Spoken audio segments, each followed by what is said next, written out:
It's a decades-old mystery. This is a view from the south side of the crime scene. Approximately where Officer Grubai is now is the approximate location of the body.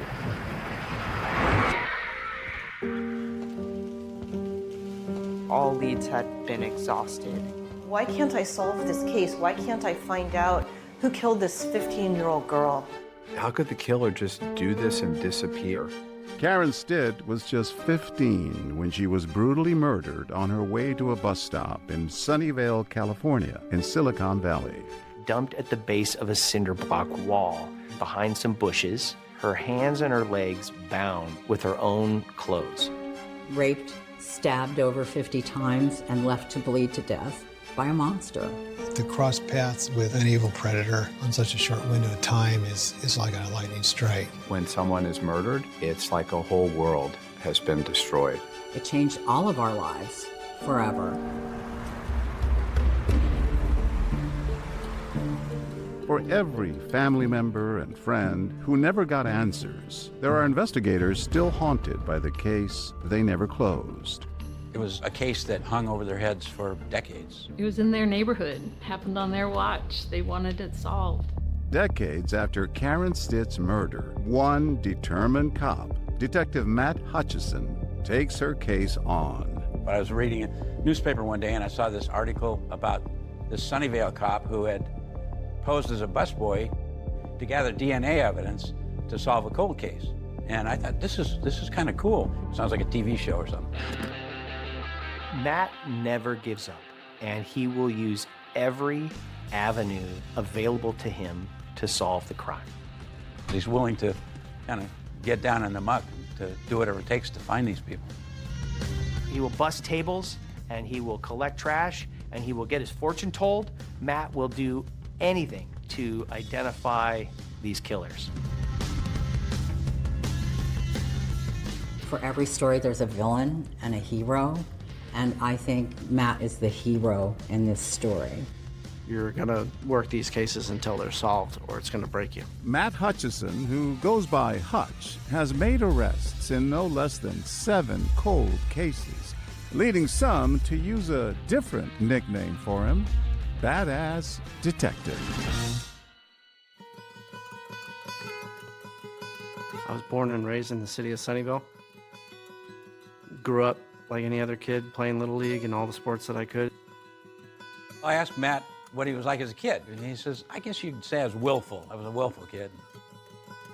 I'm the youngest of 3 boys, so I had to keep up. I had to get a quick wit to defend myself quite a bit. He went to high school probably 5 miles from where he does his police work. Then he went to Cal Poly San Luis Obispo, which is a few hours down the road. So he's very much a local guy. You didn't start off wanting to be a cop. What was your original plan? I majored in history, and I thought that I was going to be a high school history teacher, maybe coach golf or football. And while I was in college, I realized I probably don't have the patience to be teaching high school kids. My stepfather worked for the city of Sunnyvale as a police officer for 30-plus years. Oh, wow. And he kind of guided me down that path and said, you need to consider public safety, and I think it'd be a fit for you, and it was. It's a unique program in all of the United States. Every officer there is a fully trained police officer, EMT, and firefighter.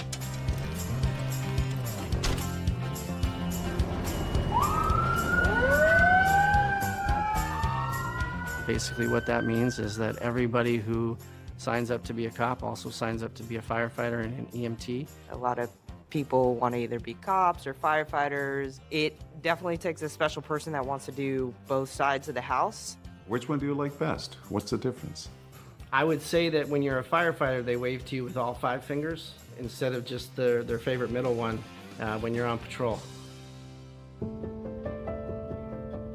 So we worked on graveyard patrol together, 8 p.m. to 7 a.m., so true nighttime hours. Corinne is a lot like me. We're like-minded. We're 1 and 2 trying to push each other. If she made an arrest, I need to go out and make 2, and vice versa. My goal on Graveyard was to be as active as I possibly could. I wanted to get as much experience as quickly as I could because I knew that I wanted to get into investigations. I applied 3 times before I was selected. Once he finally makes it to investigations, Hutch, now Detective Hutch, finally finds his calling with a little inspiration from an unexpected source. I was looking around for something to keep me busy and keep my mind engaged, and one of my husband's friends was a captain at DPS, the Department of Public Safety. They put her on a filing duty. And after a certain amount of time, maybe a few months, she went to one of the sergeants and said, basically, this is really boring. Can you give me something a little more interesting to do? He said, yeah, I got something might interest you. The detective that took me to the cold case room, he asked me to come back to the bureau to organize the closet and the files. Your original goal was to make it all more streamlined, Yes. organized, Yes. more manageable. Yes. Initially, I was putting them together for the investigator, but I got so drawn in. Were you prepared to see the violent nature in these files? No, not at all. Carol told me that she was just horrified. She told herself, these people can't get away with this, whoever did this. I'm not going to solve it, and I know that, but I'm hoping that I can put the data together to give to a detective that can solve it, or at least make more headway or eliminate more people. For the most part, they were not getting worked. And all of a sudden, here comes Matt. It's like he hadn't found his true mission, and then all of a sudden, he found it. Cold cases are cold for a reason. What made you think that you could solve those? They get under your skin, they bury into your heart, and you wanna solve them so badly that you can't just put them down. The very first day that I opened the cold case closet door, there were boxes stacked 6 feet high, filing cabinets with loose papers and things all over them. It's such a dramatic scene.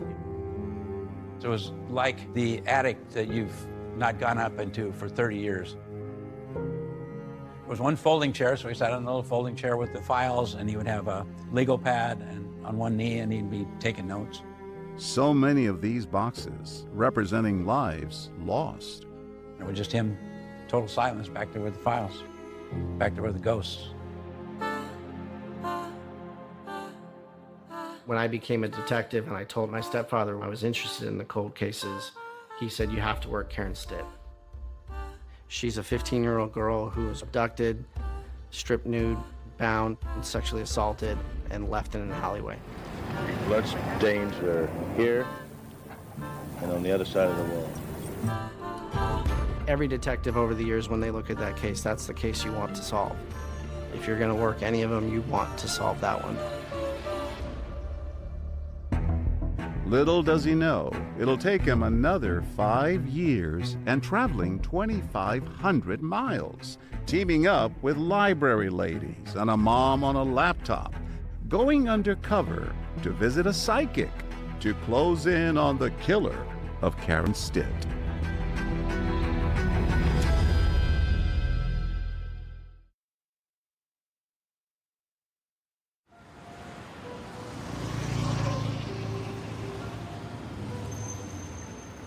It's a sunny September morning, and a truck driver is making a delivery to a local garden center. He sees something in the bushes. What did he discover? Initially, he thought he was seeing a mannequin and didn't think twice about it. It wasn't a mannequin. No, it was a young girl. What we're approaching right now is the wall where she's eventually found. All this was completely different in 1982, so this is a driveway that goes down an alley, and this wall extends about 20 to 30 feet down this alley. Her body was found right behind this wall? Yeah, there used to be a large hedge and a bunch of bushes that lined the wall, and she was concealed between the bushes and the wall itself, laying on her side, looking out. You used this alleyway when you were a kid? Yeah, so I would get stuck at this red light here, and I would cut through the alley and find my way back out onto El Camino. I wasn't one for patience and waiting at red light, so I found a way around. My thoughts of this alley changed dramatically when I realized what happened here. You get to work? Yeah, finally. In this case, they did a scene walkthrough where they actually videotaped it. About how far is this west of the body, Jim? About 40 feet. So I can see exactly what they saw. Blue jeans, belt, more cosmetics, lipstick. There was blood on the wall behind her body, and then up above her, there was more blood on top of the wall. Blood stains are here and on the other side of the wall. The brutality of this crime was over the top. She was stabbed over 50 times in the chest and sexually assaulted. She was nude. She had her hands and her legs bound with her own clothes. Leaves near the victim's feet were disturbed, which suggested she had been thrown there still alive. And it's certainly the most graphic and violent scene that I've seen in my career. The voice that we hear narrating the crime scene video, who is that? That's Bruce Dudley. As the lead crime scene investigator, he was the one directing all the evidence items that were collected. He managed that entire crime scene. He actually told me that this case has given him nightmares for years because he wanted the case solved so badly. Object here appears to be a makeup pencil, eyeliner, Personal items of hers were strewn about where she was found. a brown-colored compact. They went through the crime scene and took painstaking care to preserve everything they thought might be usable someday down the road. And that will be branch 5. They were collecting branches from the bushes that she had been brushed up against. They were taking blood samples, soil samples. They collected every one of her personal items that they could find on scene. There was a wallet that was kind of underneath her body. Inside the wallet was her Social Security card that listed her name, Karen Stitt. Karen Stitt was a high school girl that lived in Palo Alto, about 20 minutes north of Sunnyvale. As investigators focus on the crime scene in the alleyway, their fellow officers monitor the perimeter to keep the public out. One of those officers on the perimeter got approached by a young man asking questions about, hey, what's going on? What's with all the police activity? The officer eventually asked, well, who are you? What are you doing here? And he said, I'm David Woods, and I was here last night. I was dropping off my girlfriend in this area. Her name's Karen Stitt. We had just moved out there this summer. It was a pretty amazing place to land at. Shortly after is when I met Karen. I was 16 and Karen was 15. I was with Karen when she met David. We were at the mall, and I vaguely remember her meeting a boy with a baseball cap on, and from there she continued seeing him. I think I could call it a love at first sight. She just really swept me off my feet, and we were just instantly a couple at that point. It was just pure bliss, really. We'd go out wandering around.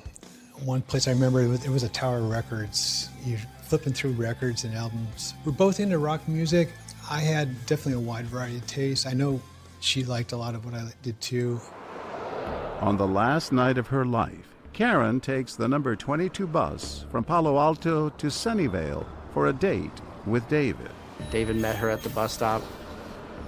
He played video games at a 7-Eleven. I got really good at this one called Defender. They went to a miniature golf course. And then we walked over to our new house and met with my parents and sister briefly. We went up to my room and I played some guitar for her. I was big into guitar then. And after a while, we went back out and just hung out at this little elementary school that was close to the house. We lost track of time a little bit and hustled off toward the bus stop. He was worried that he was going to bust curfew. I was kind of on thin ice about that, with my parents always coming in a little late. He's got to get her back to the bus stop because he's got to get back home. We got close enough to see the corner where the bus stop was at Wolf and El Camino. And, we kissed goodnight and she grabbed my ball cap, which was, a prize to her. She knew that was kind of a part of me, as I'd always have it. And it's like, okay, I'll get it back from you tomorrow.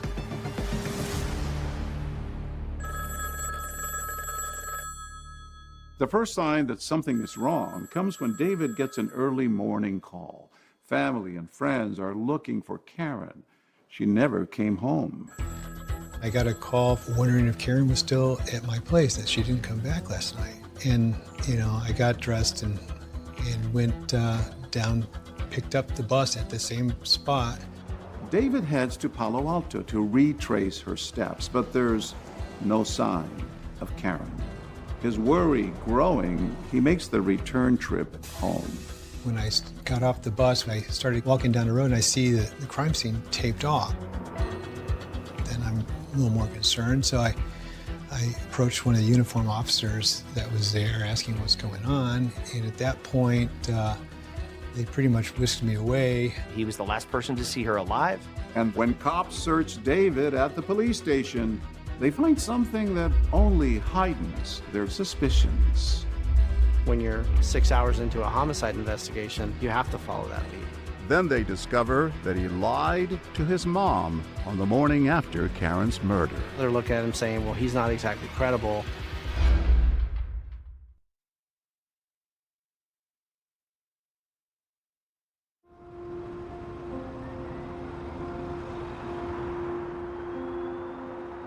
It was right around this area that Karen Stitt, just 15 years old, says goodnight to her boyfriend. He turns and runs in that direction to make curfew.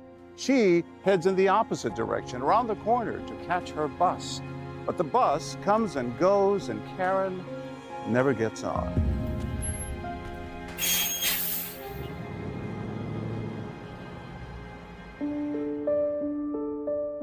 Karen was bright and kind and beautiful. My brother was her father.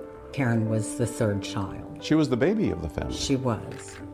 She was born prematurely. She weighed less than 6 pounds and really wasn't expected to live. But she was strong, and she grew into a thriving baby and a happy child. So from the very beginning, she was a fighter. This one's dated 1972, and she's in her brownie outfit, so she would have been 5 there. And here, I remember this is their house in Pittsburgh, where she was raised, sitting on the couch in their living room. And then this final picture is her with her sister. This is Suzanne in the front, Karen in the middle, and a family friend, Susan. Her mother and father divorced? Yes, they divorced, and my brother first moved to Georgia and then took a job in California, living in Palo Alto. And then at 14 years old, Karen's life is hit with tragedy when her mother, Kathy, takes her own life. What impact did that have on Karen? I can only imagine what it's like to lose a parent in any circumstance at such a young age. But she was lucky she had the support of her family, and particularly her older sister, Suzanne, who just adored her. After her mother's death, Karen moves to California to live with her father full-time. She went out there and was immediately enrolled in school and seemed to be doing great. She went to Palo Alto Senior High School, or Pally. She came in halfway through what would have been her freshman year. We just clicked, started hanging out, swapped numbers, and just became really tight friends. Karen was definitely a person that once you met her, she was just like no other girl that I had ever met before. We were either always on the phone or together, out doing what 15-year-olds do, hanging at the mall, being girls. We weren't afraid to take walks to the store, ride the buses by ourselves. It was just easy living at that time. As the summer ended, she was in love. Mm-hmm. She was about to start a new school year. Was this a new life for her? I think it was. She was excited about the future and about the possibilities. But Karen's sudden murder stuns her friends and family. One of her shoes is up to the right, underneath the limb there. It was just unthinkable that something like that could happen. The leaves appear to be pushed back during the struggle. He didn't want to believe it, like it couldn't be true. Where the other 2 subjects are standing is about where the body was located. And you see that there are monsters out there. It changed all of our lives forever. As they search to identify the monster who killed Karen, police are locked in on the one person they know she was with the night before, David Woods. And at that point, they pretty much whisked me away, took me down to their station for questioning. What did officers find in his pocket? When he came in for questioning, it's common to just do a cursory search of him to make sure he doesn't have any weapons. And when they did that, they found that he was in possession of a pocket knife. Could be the murder weapon. He was the last person with her, and now he's got a weapon on his person. They're certainly concerned that that could be the murder weapon. David, what we need to know from you is the last time you saw Karen, where you were. She came over to visit me last night. About what time? She came over about between 8 and 9. The detectives are probing him for information as if he's a suspect. I don't know that he necessarily recognized that he was a suspect in that moment. It still was not occurring to me that something this horrific could have happened. What was she wearing? She was wearing her blue jeans, blue and white striped shirt, black satin jacket. Oh, yeah. She had it on at the time, or did you give it to her when you met her? I gave it to her, but... You gave it to her when you left where? Okay. I walked her up to the bus stop. Then I walked home and left her with my hat. Detectives are pressing David for details about his hat because that morning they found it next to Karen's body. Can you describe your hat, David? It's a blue hat with a patch on the front that says Rush. It's got 2 buttons, a Rolling Stones button and a Judas Priest button. Something happened to her? That's what we're trying to find out. You walked her up to the bus stop and then left her there? Mm-hmm. Did you wait for the bus with her? No, I had to go home. So I didn't like doing it. The detectives pushed him quite a bit on why would you leave her out by herself. Was she physically at the bus stop sitting on the bench when you left? No. Where was she? She was walking toward it from the restaurant. How come you didn't stay with her? So I had to be home. You know any objection? David to us looking in your home and looking at the clothes that you were wearing last night? If you need to know, support. It's important for us to know because Karen Stitt was murdered last night. She was murdered last night? Yes. I found out that she had been killed at that point, and it just still seemed unreal to me. My world got swept out from under my feet, and then I had that horrible regret of not being there to protect her. And, just thinking about what she must have had to endure, it was just so painful. David may be reeling from the shock of Karen's loss, but he and his parents take investigators back to his house and they give them his clothes from the night before. None of his clothes had any biological evidence, no blood, the knife was clean.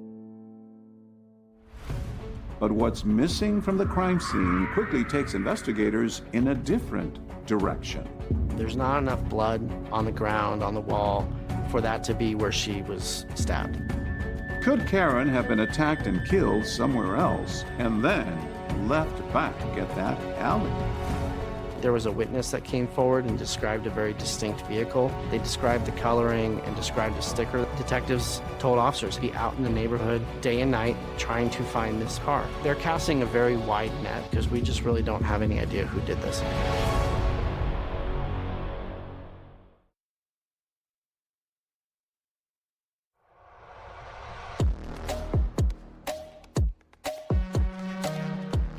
Every time I look at the crime scene photos,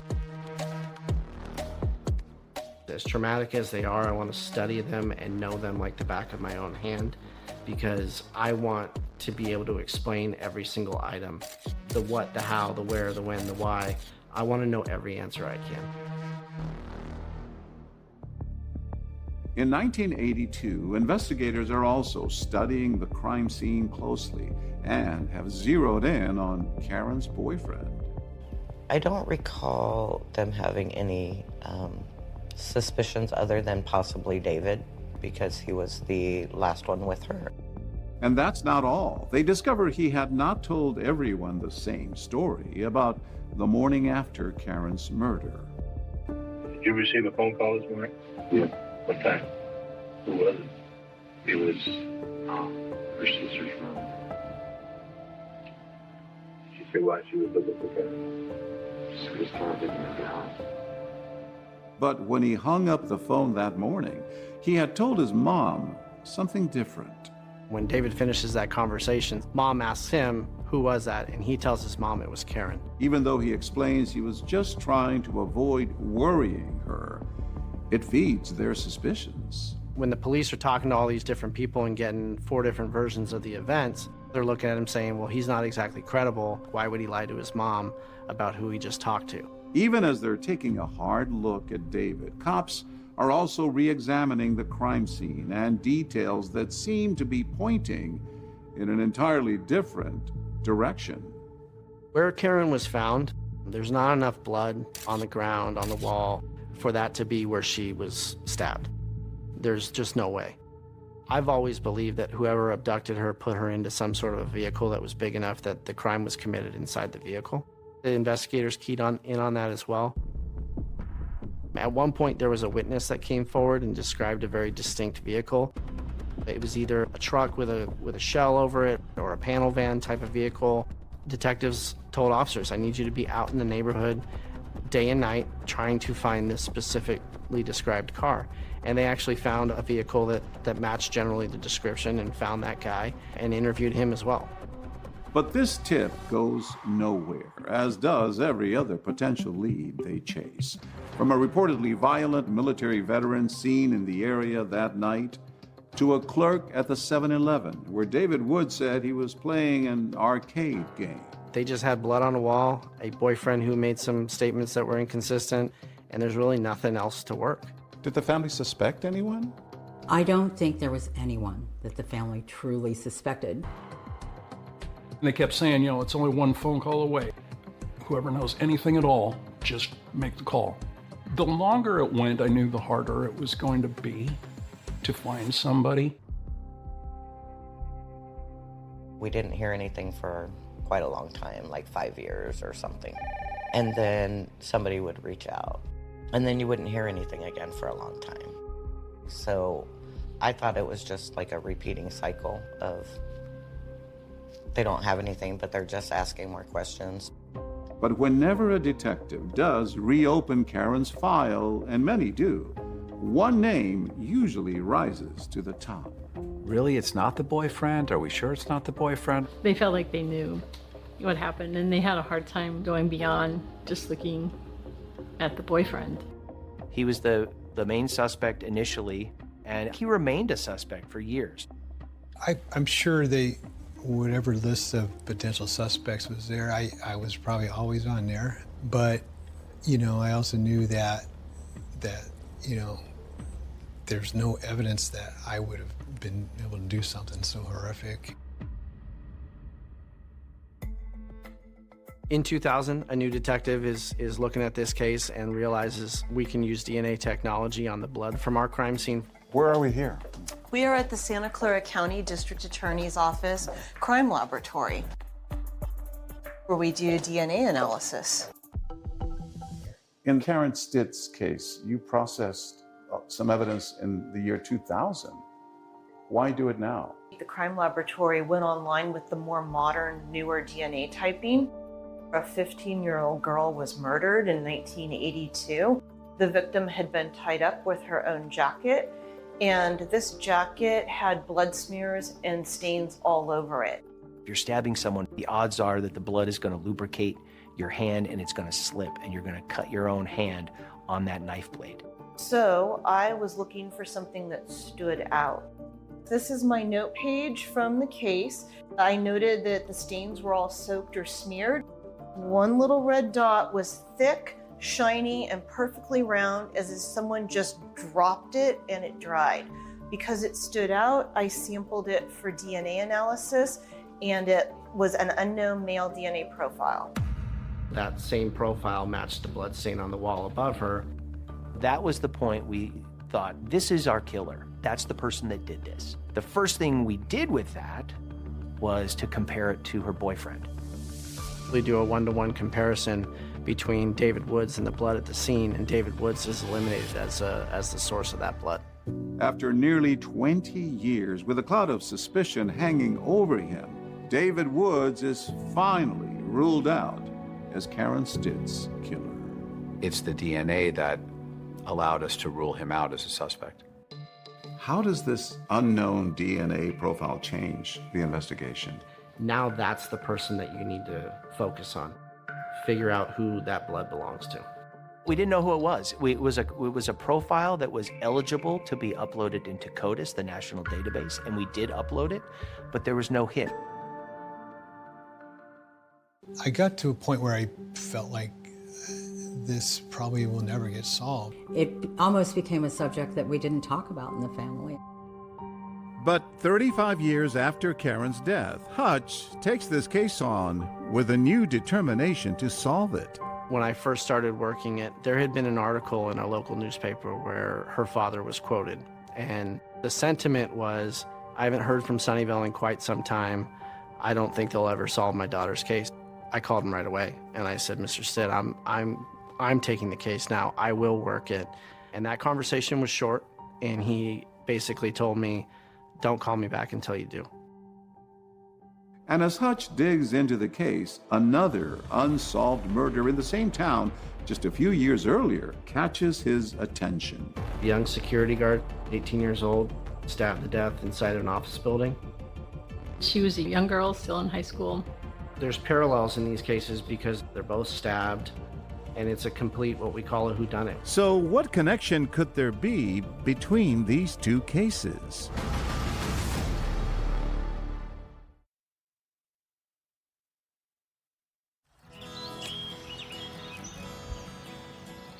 I learned to fly fish, and it became a godsend to me.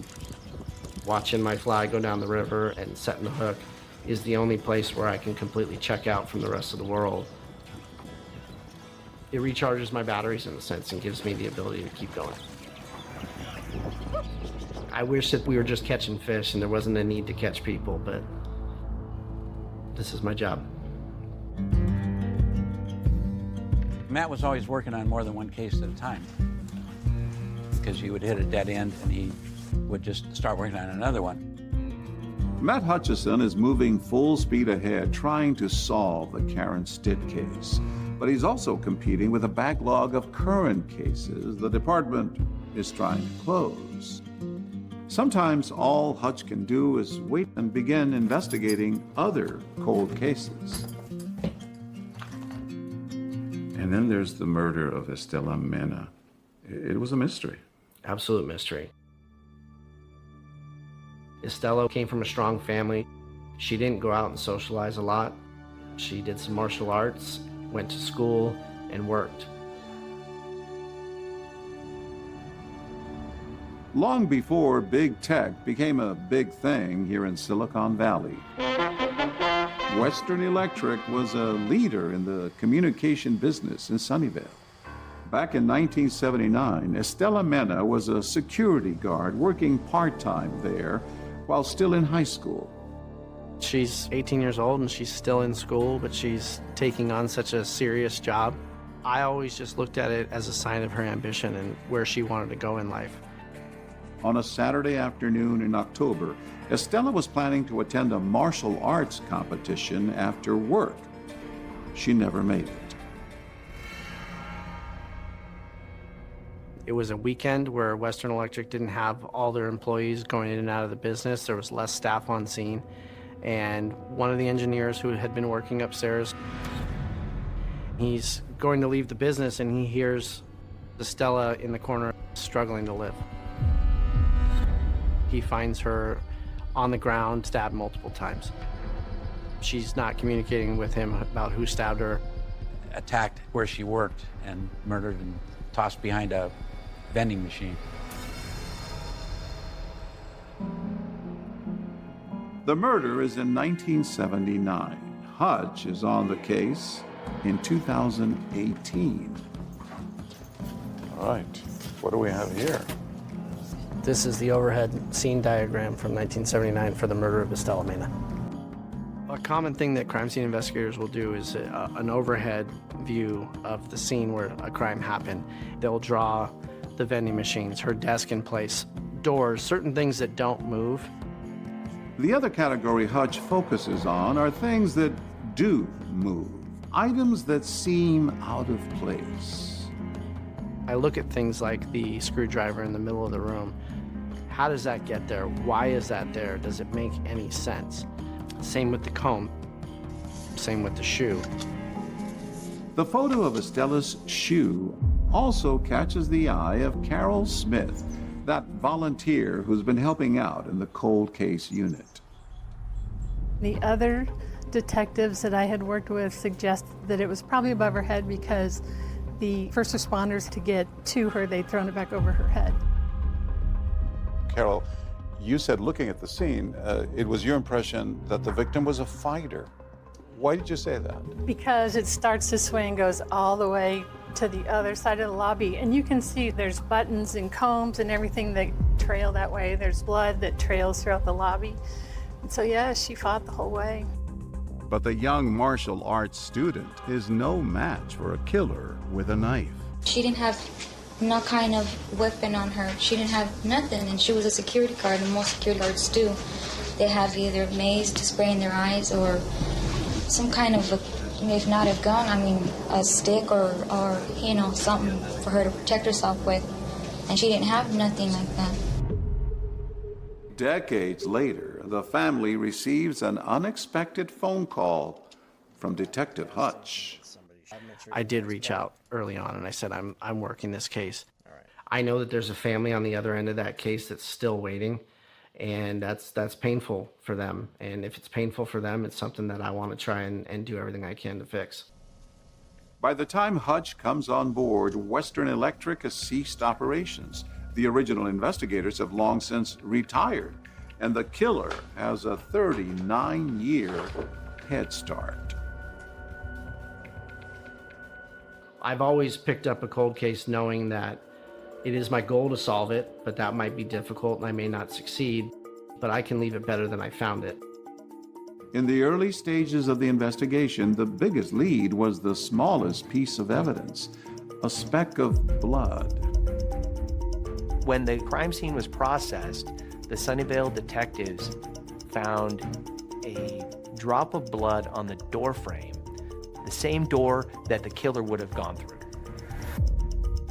I knew if we're ever going to solve it, we need to be able to answer who's the source of that blood.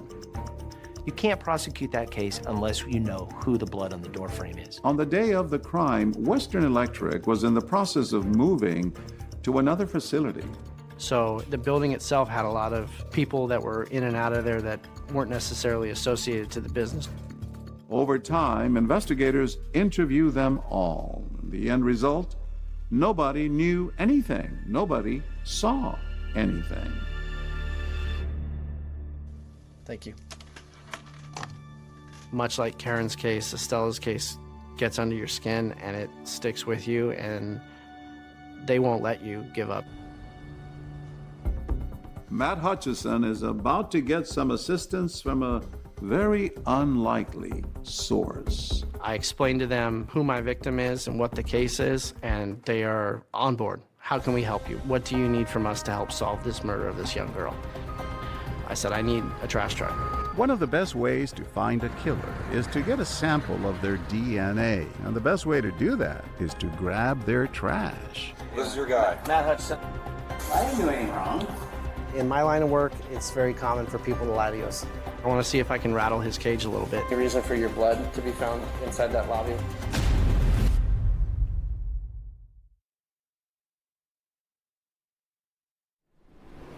Nobody should have to see the things that were done to those two girls.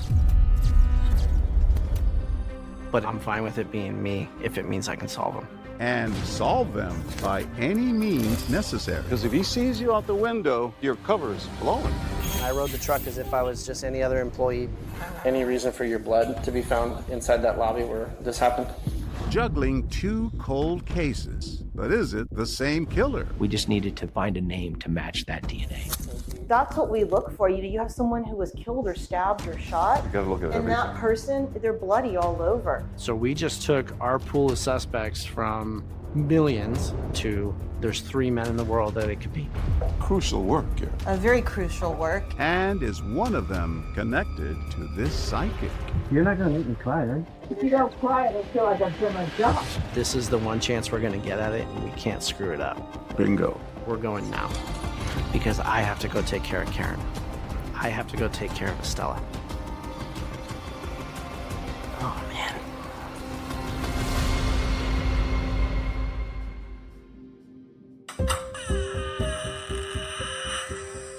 Detective Matt Hutchison is stuck in the past by choice.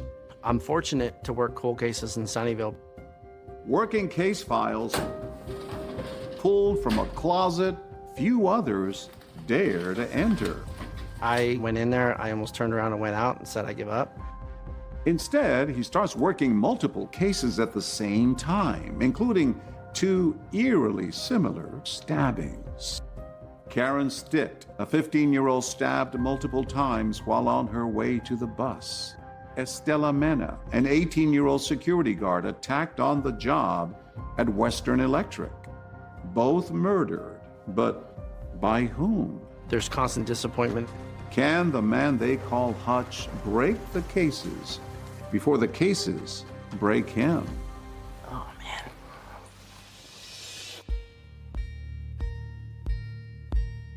In the Estella Mena case, there was an entry-exit door to that lobby that had a small smear of blood on it. They had found 1 drop of blood, obviously not the victim's blood. It was somebody else's blood. It was found a few feet away. They decided this must be the person. We put it through CODIS, got no matches. CODIS is a database that contains DNA profiles of convicted felons and people arrested for felonies in certain states. If you didn't get a match, if you didn't get a hit, basically the approach for law enforcement is, well, there's nothing else we can do. But the game changes with the arrival of forensic genetic genealogy. Now that same genetic profile found on the doorframe can be compared not to criminal databases, but to millions of profiles submitted to public genealogy websites.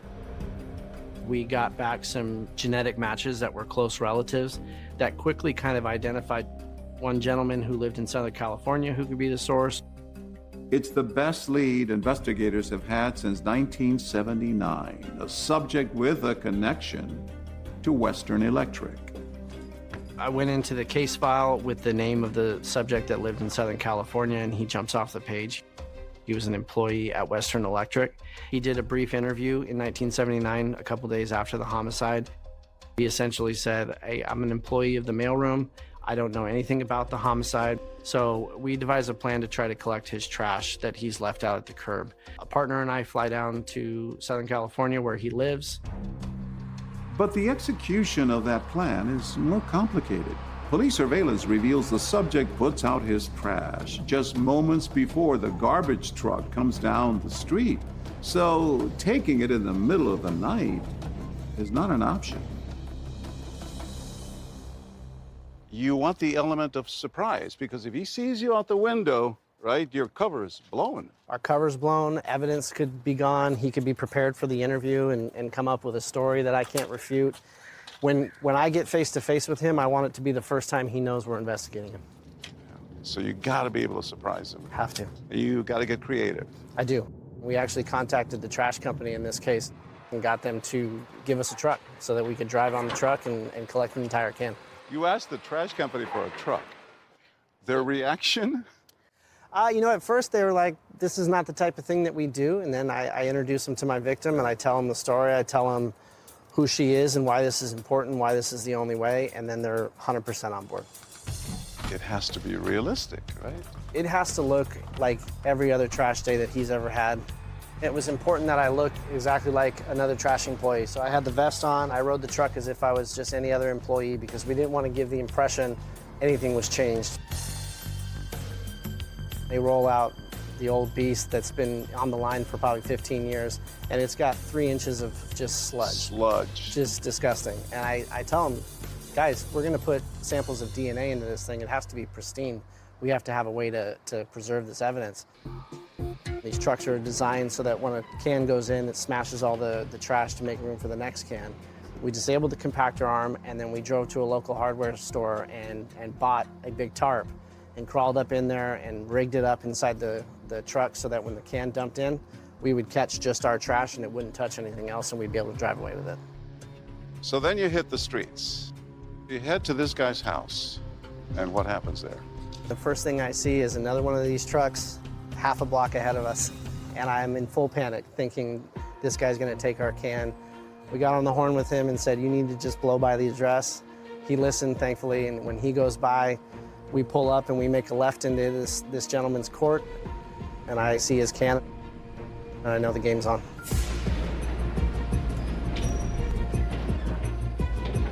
The trash is successfully deposited into the truck. Hutch is booked on the next flight to get back to Sunnyvale, but he can't let the evidence out of his sight. We found a lot of cigarette butts, bottles, cans, anything that somebody puts in their mouth can be a source of DNA. And then I try to get through TSA with a suitcase full of trash, thinking that they're gonna put me on some sort of watch list or something. We were able to get on the plane, fly it back, and then my task is immediately take it to the crime lab because we want it tested right now. Match or no match? It's a match.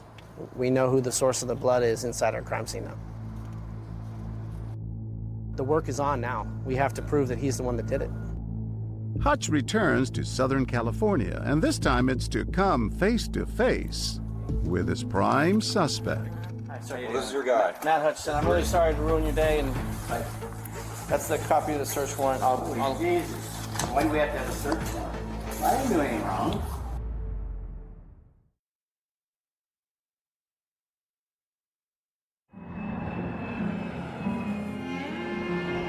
I come back to Southern California, where the employee of Western Electric lives. I think everyone assumed quite reasonably that the blood on the door frame that the killer went through has to be our killer. When we arrived at his house, we had the local police department with us. We'll do this wherever you're comfortable. Okay, I appreciate it.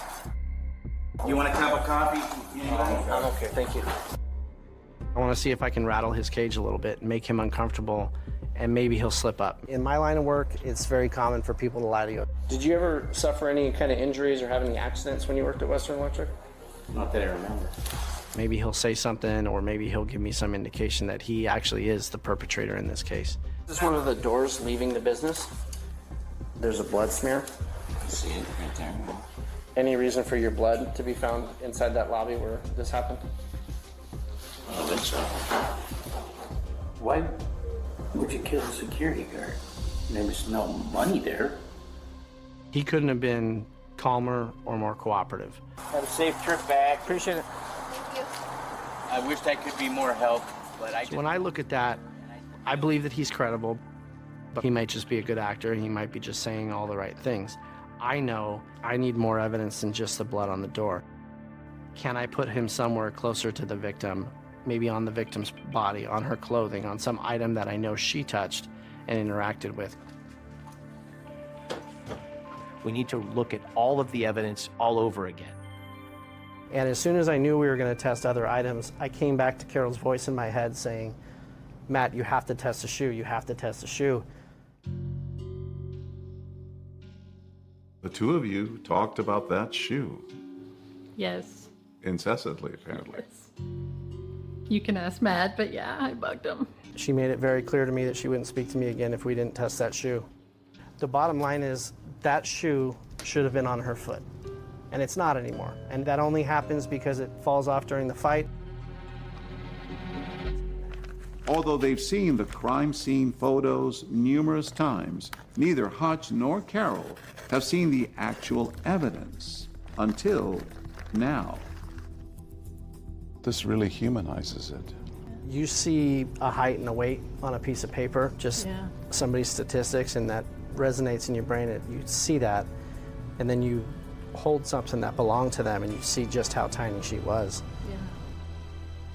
You can see the different areas that they sampled here, where you see a circle with pen. You can see a slight faint stain in there. Blood doesn't always come up like a bright red stain that's going to jump off the page at you. From that tiny wedge shoe comes the answer Hutch has been looking for. The blood on that shoe is not just Estella's. There's also someone else's blood that doesn't match that former employee they've been pursuing. So, whose blood is it? It's not the same guy that's on the doorframe, which now throws a wrench into my case. The unknown DNA is entered into CODIS, and this time, a hit. There's a gentleman named Samuel Silva who lived in the state of Colorado, who was identified as the source of the blood that was on Estella's shoe and the DNA on her pants. Sam Silva's killed before. He was a violent felon. He was arrested for rape. He was arrested for attempted murder. All of this in Colorado. The main question now for the detective, was Samuel Silva ever in California? Hutch gets the answers by digging up Colorado probation reports, where officers once asked Silva if he ever lived outside of that state. And when the probation officer asked him, well, where were you and what were you doing? He said, I was living in Sunnyvale, California with my two brothers in 1978, which would have put him in my city and possibly crossing paths with my victim. Estella Mena was killed in 1979.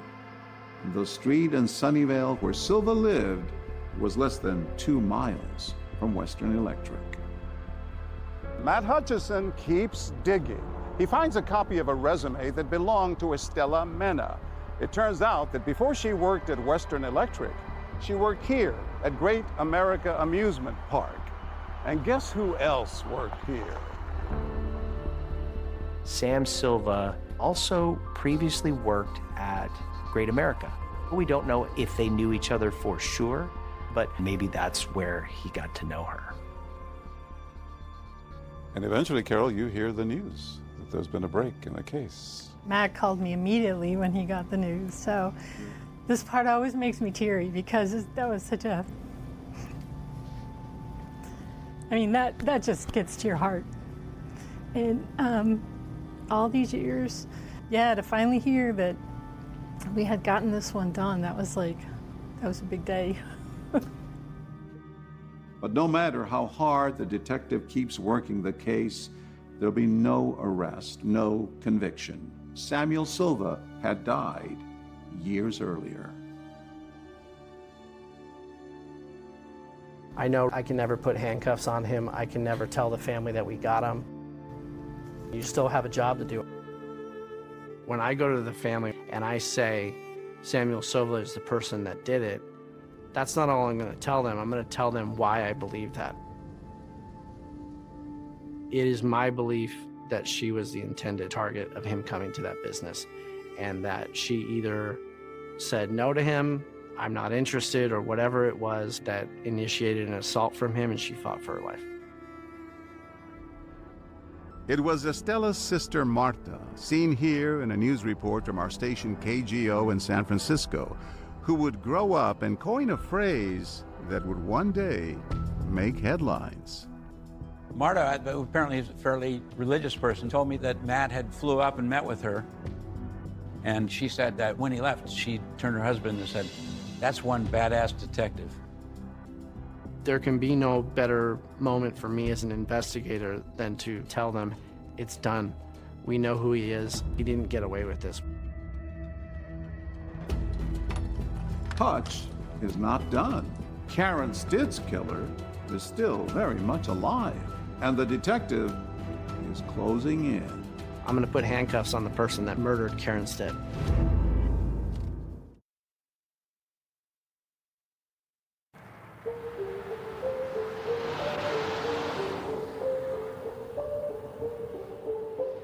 In the decades-long mystery of who killed 15-year-old Karen Stitt, Sunnyvale has an answer of sorts. We knew who the killer was, except for his name. We had his DNA profile. We just needed to find a name to match that DNA. So they decide to enlist a lab on the East Coast that specializes in forensic genetic genealogy to try to figure out who their suspect is. When we send the DNA off for genealogy, we're taking that blood that we know belongs to a male, converting it to a genealogical sample to see if we can match to any of his relatives. We can then try to work backwards and figure out who he is. Hutch has a lot of hope, but it's immediately crushed. We get back 3 very distant relatives, all third cousins. The advice from the lab was move on to a different case. You're not going to solve this one. We're talking about people that are so remote, there's basically no chance that we're going to be able to build a family tree to narrow it down to this particular perpetrator. They said, Matt, do you know your third cousins? And I don't know any of them, so it made sense to me that this is going to be an uphill battle. He was a little bummed, but I know Matt, and I've known Matt for a long time, that wasn't going to keep him down for too long. It's easy to feel sorry for yourself as a cold case investigator and say, well, these cases are so dang hard. If I don't solve it, nobody's going to get mad at me. I'm just going to put it away. I quickly learned that I couldn't have that kind of attitude with Karen. I took her picture and I put it up on my desk right behind my phone. She's staring at me, telling me, don't give up on my case, you can solve it. If 3 third cousins are as close as he can get, Hutch decides to start there. So I went about the task of, let me build this tree as big as I possibly can get it. From what he can see online, one of those third cousins has already built out an extensive family tree, potentially crucial investigative leads. But first, Hutch has to convince that cousin to help him. He left me a message, and I remember laughing, and I told my husband, wow, pranking and, identity theft has reached a new level. A couple days later, I received a text message. He sent me a picture of his business card and his officer badge on a table. He offers to fly to Texas and meet her in person. Still skeptical, she insists that their first contact has to be in a safe place. We met at the small police department where she lived and then told her who Karen was, told her why we needed her help, and she said, that's enough for me. Come back to my house and I'll give you everything I've got. It really struck me. He cared about Karen, he cared about her family, he cared about what happened to her. And so we rolled the family trees out on her kitchen table. All of the profiles of people who were living were basically blacked out. And he asked me if I would be willing to fill in all the blank spots. How many names did you wind up writing down for him? I want to say it was at least 100.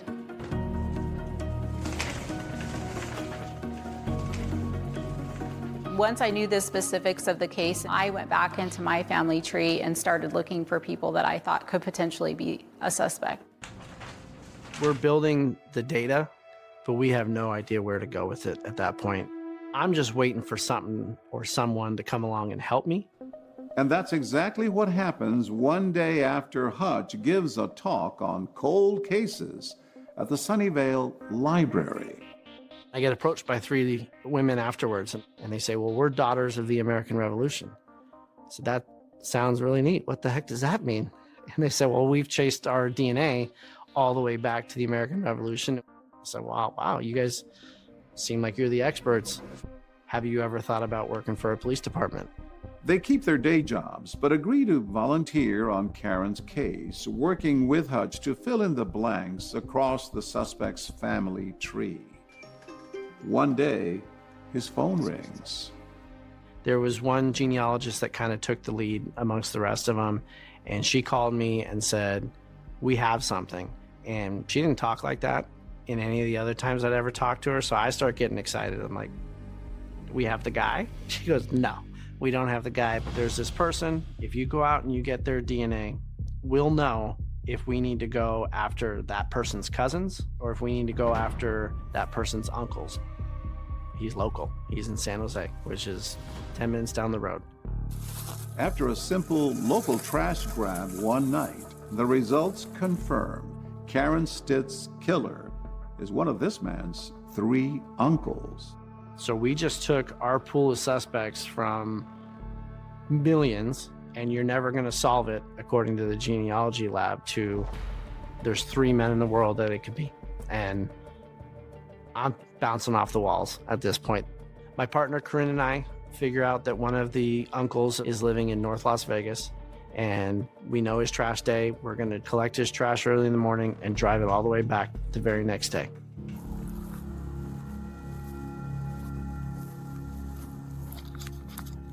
I was pretty excited, a little nervous. I remember it being very, very quiet. And it sounded like the loudest thing, just trying to pull the garbage bag out of the trash can. Nobody came out, but it felt like, you know, this is the loudest thing going on in the block. So we grabbed the trash and we immediately take off. We drove straight through the night back up to Santa Clara County. And then our crime lab comes back and says, oh yeah, this guy, no, he's not the killer. But you know what? One of his brothers is the killer. We've now shrunk the pool of suspects down to 2. Determining which of the 2 brothers murdered Karen Stitt will require Matt and Corinne to go undercover and visit a psychic. She got a fake wedding ring, and I wore my real one, of course, and we got our palms read, but we can't give her too much where it looks like we're cops. You gotta be careful. For all I know, she's gonna catch me.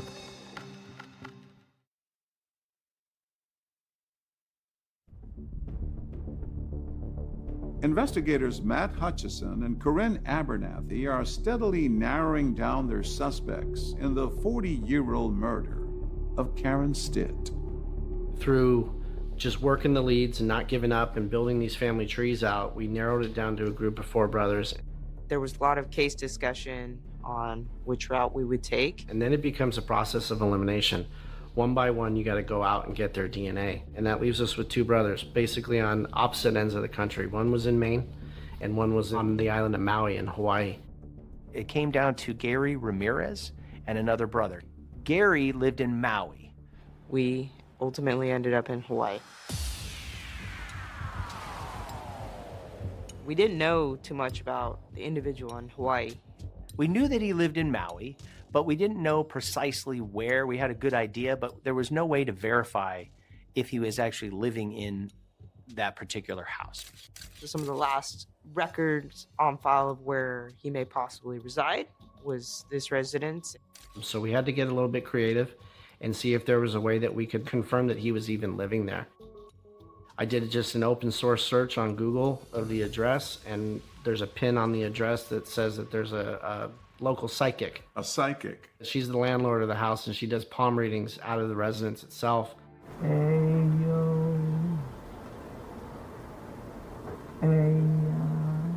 It's not every day that while you're investigating somebody, you have a ticket into their life and a way to get into their life without them knowing that you're there. And so we went as a married couple, and my partner got a fake wedding ring, and I wore my real one, of course, and we sat on her lanai and got our palms read. Tell me your name again. Corinne. Corinne. Your name is? Matt. Matt. Okay. So he's more sensitive. Oh, that sounds all right. He is a very caring, compassionate man. Yeah, absolutely. And he likes the truth. Oh, it's fine. Oh, no. You're not going to make me cry, right? I try to make people cry. Oh, if you don't cry, I don't feel like I've done my job. In the time that I've worked with him, we know each other very well, so it was very easy to play off him and vice versa. He play off of me. But Matt would definitely try to get a little bit of, information from her. We created a backstory that we met at Fresno State. It's because our suspect who was living with her grew up in Fresno. We wanted to see if we drop a nugget, if she'll pick it up. That's really smart. I said I had a brother named Gary, to try to see if she would take the bait. I've got 2 brothers, 2 older brothers, Gary and Jeff. They drive me crazy. You got to be careful not to say too much and become too obvious. It's a balancing act. And she might be a psychic. For all I know, she's going to catch me. And it was a great opportunity for you. If nothing else, we got a look at the layout of the residence so that when we go and eventually make contact there, we're not going in blind. I could hear rustling from a garage that sounded like there was people probably living in there, like it was a converted dwelling. He was kind of lying low or just really under the radar, so that may have just been his normal pattern of life. She never took any of the bait, she just took our money. Forbidden by local laws from making a trash grab in Maui without a search warrant, Hutch and Corinne return to Sunnyvale and they devise a new plan. If they can test the DNA of the brother's biological child, that could tell them if they found Karen's killer. The gentleman who lived in Maui had a daughter that lived in California. We had another mission to go down to San Diego. So same as Vegas, we devised a plan. We're going to drive all the way down to Southern California, collect the trash, and drive it all the way back. I remember walking down the street with a garbage bag and safety lights come on, just porch lights, and I felt like stadium lighting as I'm walking down the street with a trash bag. All I remember is I need to get back to the car and we gotta go. And we were able to go out and get a sample of her DNA as a means of testing against the sample of blood at the crime scene and essentially doing a paternity test. And we brought them back up here for testing. The crime lab report said, this is the daughter of the killer. And that's when we knew. It was Gary Ramirez. Bingo. The next step was to hook him up in Maui. We're going now. We have him now, we're going now. So I'll let you hold on to that. The paperwork we have to notify you of here is a warrant for your arrest.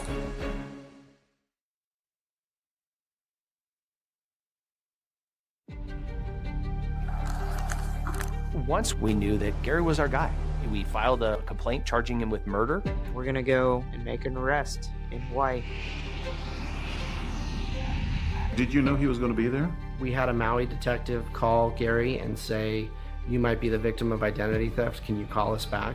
And when we landed and tried to do a briefing with the local authorities, he called and said, I want to meet with you guys right now. Bingo.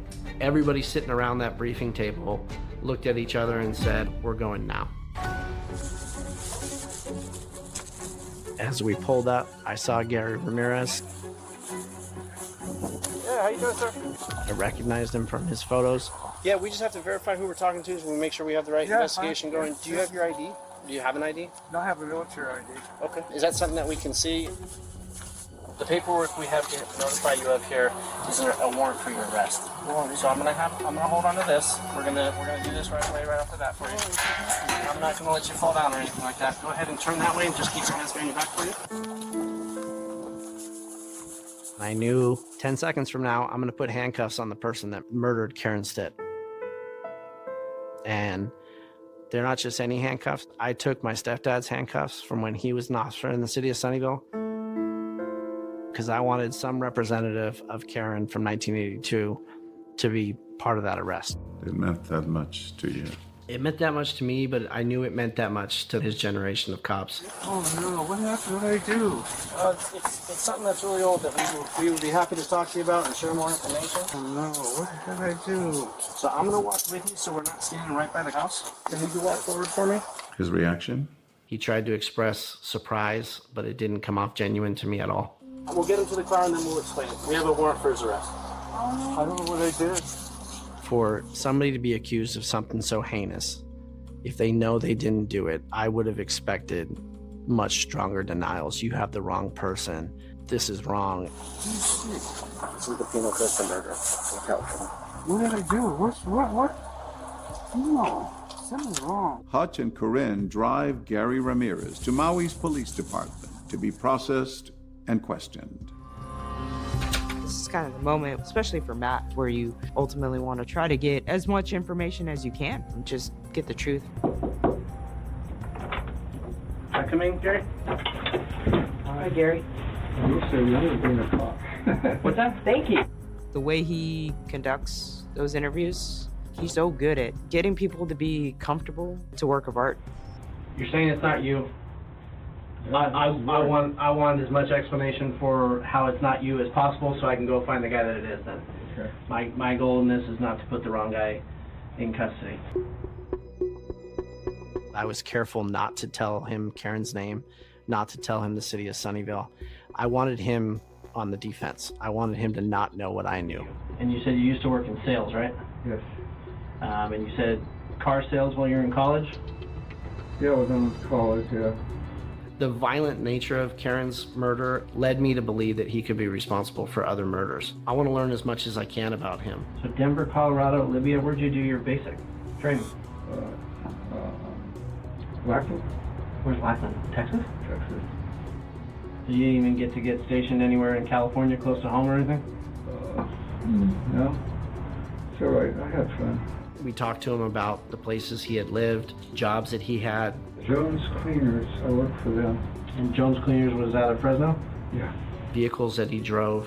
I think I sold the Mustang, and then I got the van. I always wanted the van. I wanted to fix it up, you know, but I just never got around to it. I mean, you wouldn't want a van when you're young and you say, go hang out, party, stuff inside. Yeah? Did you ever have parties inside? Like, I know people would put like black light in there. I never had a girl in there. But remember, Hutch always believed it was possible Karen had been murdered in a vehicle and then left in that alley. We spent probably more than 2 hours with Gary before we ever talked about this case at all. That's strange, right?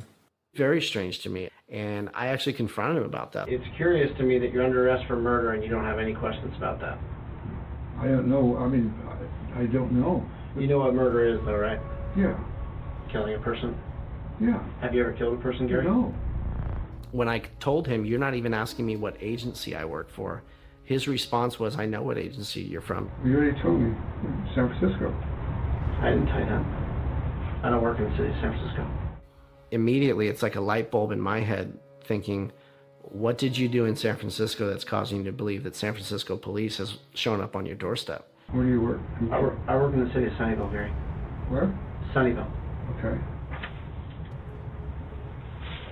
I don't know who that is. That's a 15-year-old girl, Gary. That's all? Doesn't ring a bell? Is that the right word? Okay. Is there any reason you can think of that I would have blood evidence and that blood belongs to you? I don't know how that would happen. I don't know how that would happen. Are you curious how she was killed? That's horrible. How was she killed? You stabbed her 60 times, Gary. Oh my God, no, I didn't do anything like that. This is awful, you guys. He invokes his right to an attorney. You guys are accusing me of something I didn't do. I'd like to have a lawyer if it's okay with you guys. And that means I'm done. I can't talk to him anymore. I've got to shut it down and walk out of the room. You got it, Gary. Even without a confession, Hutch is sure he has Karen's killer in custody, but he's waiting for one final confirmation. The DNA all says he did it. But the ultimate answer for prosecution and for me as a detective... Open your mouth. I'm going to swab one on each side. ...is when we put that swab inside of his cheek and have that tested directly against the blood. Now we're going 1-to-1. Is this the same person? A Sunnyvale Department of Public Safety detective flew it back, brought the sample to the lab. They worked this case 24 hours until they got the result. By about 3 a.m., I had the DNA results. I compared it to the evidence from the blood stain from the jacket, and it was an exact match. And I remember being in bed, but something told me, wake up and look at your computer. And I had an email from the crime lab, and it said, Gary Ramirez is the person that killed Karen Stitt.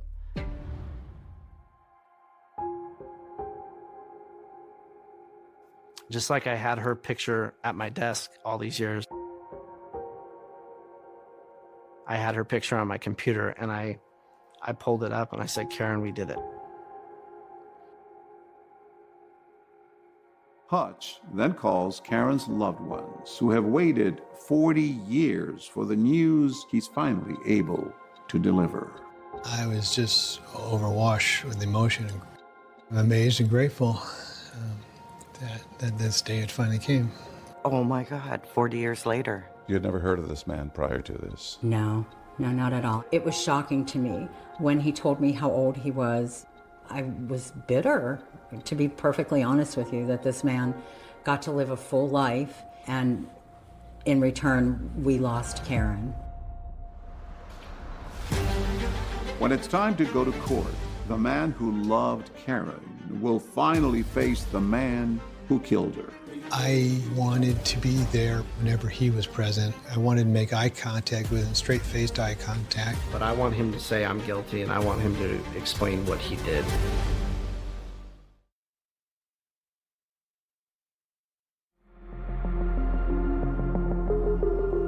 The case against Gary Ramirez never went to trial. Instead, the elderly Ramirez pleaded no contest for the murder of Karen Stitt. A maximum sentence for 78-year-old Gary Ramirez for first-degree murder. He was never separately charged for Karen's sexual assault. He entered court with a cane, long gray hair, and glasses, and sat silently looking forward or down as victims read their statements. Just everything came back about what he did to her and how brutal he was to her and how he threw her away like trash. But I was able to get through it, told him what I thought about him, and I hope he heard every word. She was stabbed nearly 60 times. He was just looking straight ahead, so there was no eye contact or no reaction from him when any of us spoke. I would love to talk to Gary Ramirez. Tell me what happened that night, why he chose Karen, where he chose Karen, just to be honest and tell the truth instead of, copping out and pleading no contest. 40 years of freedom, lived through the prime of his life, probably acting like nothing happened, He may even still try to deny it in his own head.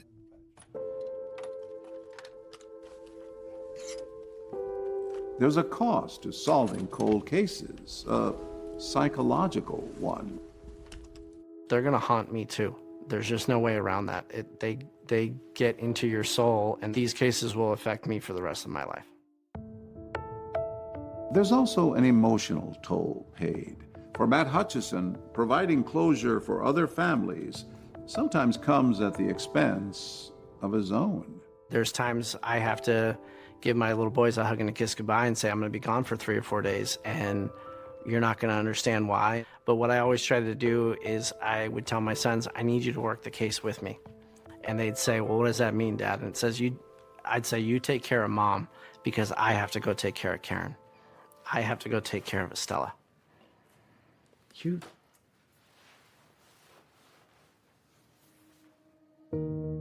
Hutch gets to know each of the families, and the Mena family has treated him with open arms. They're almost like extended family now. They call me Sobrino, wow. which is really cool. Sobrino means nephew. After her case was solved, they held a memorial mass for her, and they invited me to be a part of it. And then afterwards, they had a reception, and I got to just sit with her family and hear stories that don't make it into a police report.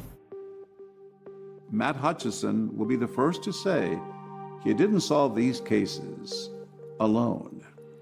It was all of us. It's not just me. I was able to still test blood and clothing and different things and get DNA on them 40 plus years after the crime because the investigators collected them.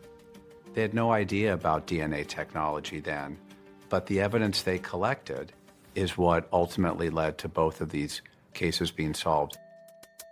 I think it's really significant and impactful that both in the Karen Stitt case and in the Estella Mena case, key players and key personnel were volunteers. You ever allow yourself to acknowledge that you were so much more than just a volunteer file clerk? That's what I did, though. Some people would call you a hero. No. I was organizing files, helping Matt. And you do it all over again. Absolutely. I'll do whatever I can to get more of these cases worked.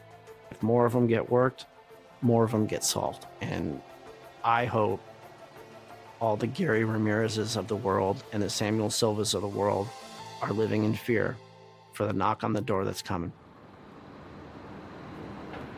A promise and a warning backed up by the numbers. Detective Hutch tells us that he's very close to making an arrest on an 8th cold case. Now, of course, we'll stay on that. Absolutely, we will. And while he continues to investigate, Hutch has not connected Gary Ramirez to any additional crimes in California. We reached out to Ramirez for comment, David, but we did not hear back.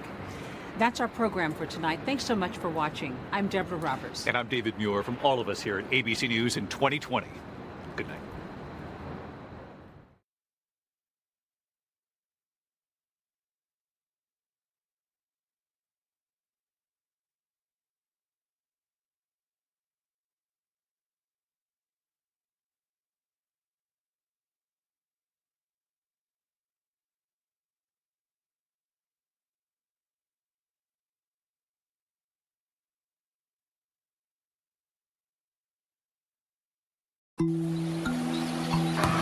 Tonight on an all-new 2020. The saga of Mike and Dalia Dippolito was so outrageous, so unbelievable. Their relationship was like a powder keg. Those two had such sexual attraction. The reality show Cops is there waiting to capture every second. This is Sergeant Frank Ramsey, Boynton Beach Police Department. Okay, I'm sorry to tell you, ma'am, he's been killed. He's been killed, man. Can you imagine you come home from a simple morning at the gym and you find out that your husband's been murdered? I can't listen, man. Listen, is there anybody that you know that you think would want to kill your husband? Did you ever love Mike Dippolito? Yes. I married him because I loved him. Did you want your husband dead? No, absolutely not. I'm in intensive therapy now, just trying to cope with everything that's happened because it's hard. How do you explain then what we saw and what we heard on those videotapes? Sure you want to kill what he's doing? And that's when Dalia Dippolito says the phrase that goes around the world. I'm positive, like 5,000% Charlotte. Okay. With evidence like that, what seems like evidence, how did she end up going to trial not once, not twice, Dalia Dippolito walking out of 3 women at but 3 times? It is reality TV on steroids.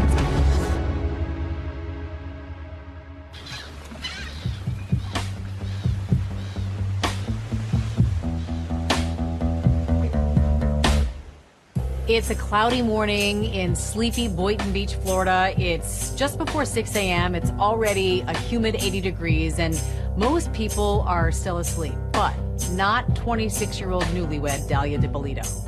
On August 5th, 2009, Dalia and Mike Dippolito had just passed their 6-month wedding anniversary. He's in bed in the morning, and Dalia gets up and goes to the gym at 6 a.m. The LA Fitness in Boynton Beach. He's groggy, it's early morning, he's still in bed. She tells Mike on the way out, I'm going to the gym, maybe I'll bring you Starbucks on the way home. In the middle of her workout, Dalia receives a phone call from the Boynton Beach police. Sorry, I just missed your call. Please leave this message, and I'll return your call as soon as I can. This is Sergeant Frank Ramsey, Boynton Beach Police Department Detective Division. I need you to call me as soon as you can, ma'am. A few seconds after missing the call, she calls the number, and it's the Boynton Beach police asking her to come home. Okay, can you come right back to your residence, please? Yeah, I'm leaving right now. Is it ready? Ma'am, I'll tell you everything you need to know when you get here. There were cameras everywhere, including from the hit TV show Cops. She goes rushing up, looking very confused. You see her in her black leggings, her tight spaghetti strap tank top. Listen, we had a report of a disturbance at your house, and there were shots fired. Once she arrived, that's when she was told that her husband was killed. Is your husband Michael? Okay, I'm sorry to tell you, ma'am, he's been killed. He's been killed, ma'am. And that's when she falls into his arms, wailing. She is screaming. She's saying, no, no, no, no, no. No. Try to calm down. No. Listen, right now what we need to get you... From the perspective of neighbors, they see this nice young couple, and next thing they know, something horrible has happened there.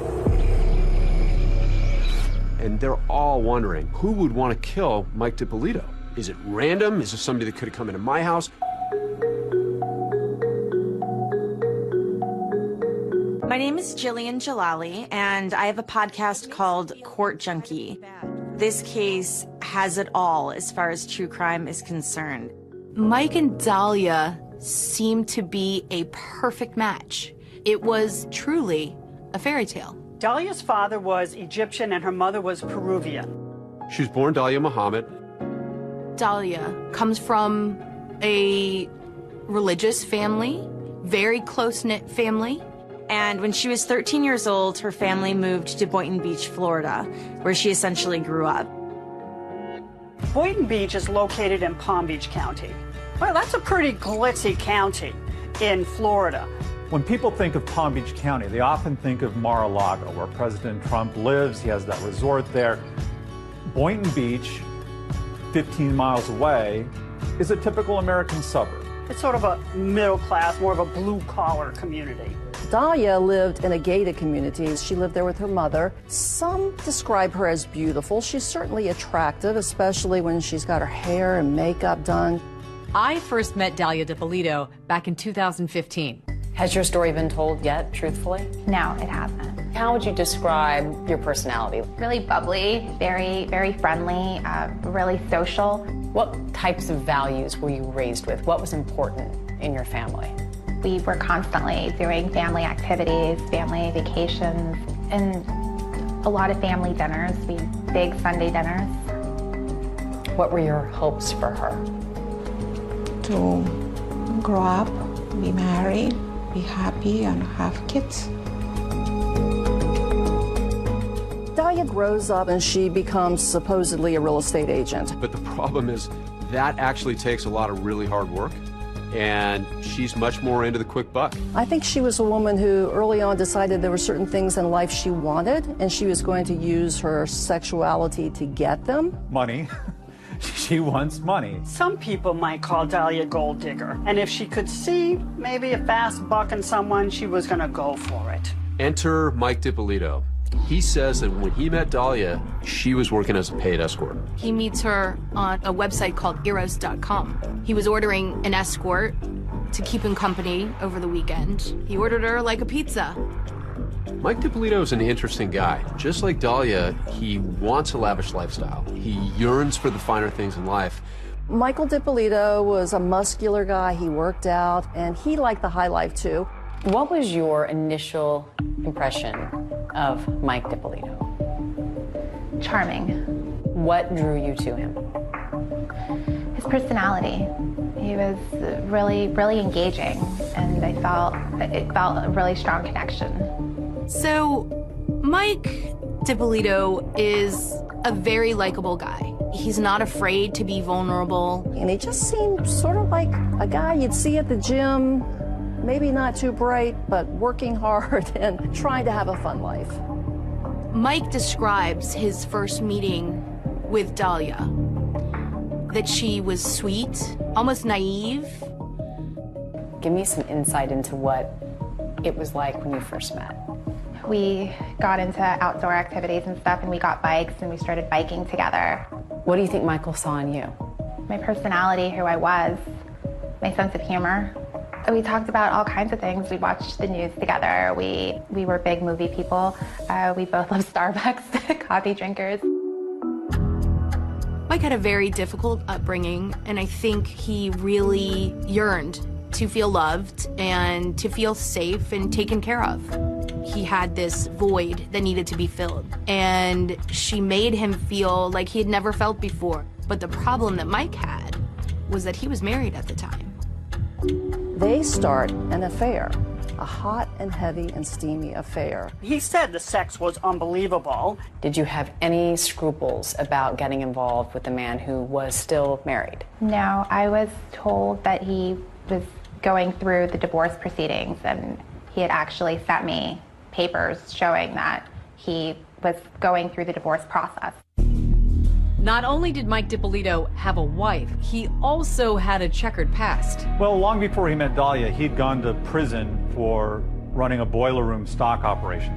He was conning old people over the phone. They would call people up and they would sell them these penny stocks, convince them that these were going to become stocks that were going to be worth a lot of money, but in actually were just scams. basically like the movie The Boiler Room, Listen, I'm presenting you with an investment opportunity that I think you're going to find very interesting.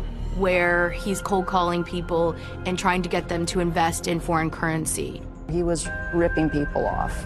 Along the way, he was definitely making enemies. Mike pled guilty to organized scheme to defraud, unlicensed telemarketing, and grand theft.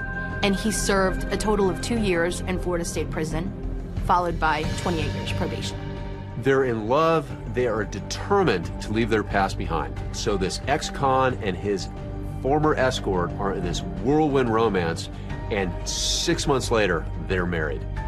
The way that it happened, it was just so impulsive, and it felt right. You went down to the county courthouse? The courthouse the same day, applied for the license. It took a couple of days to, for it to legally be official and everything. This was a shock to Dalia's mother, Rhonda Muhammad. And she showed me her ring. I was like, wow, you got engaged? And she says, no, we got married. And you thought what? I wasn't happy at all, but it was done.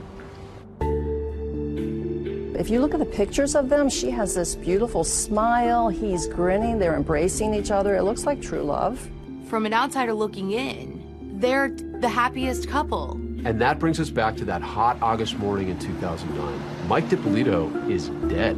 He has apparently been murdered in his house. And the big question is, why? Who would want to do this?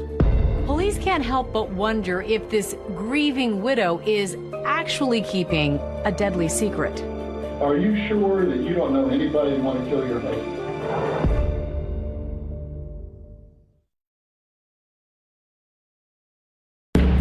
This is Sergeant Frank Ramsey. Ma'am, I need to talk to you. It's very urgent when you come home. It involves your husband. There's been an incident. Can you imagine you got your whole life ahead of you and you're in love and you're planning everything, and then you come home from a simple morning at the gym and you find out that your husband's been murdered? I don't wish this on anybody.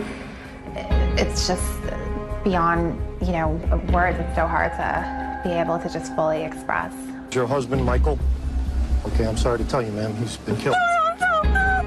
He's been killed, ma'am. The condo is surrounded by police cars. The street was mobbed with detectives, crime scene technicians. I can't let you in, man. We have to do our job. We have to find his killer. She says, I want to see my husband. And the police say, no, you can't. If you want to help your husband, you need to go to the station with these gentlemen and tell us everything you know about who he knows, who he's connected to. They put her in the police car, and now she's being whisked away to the police station.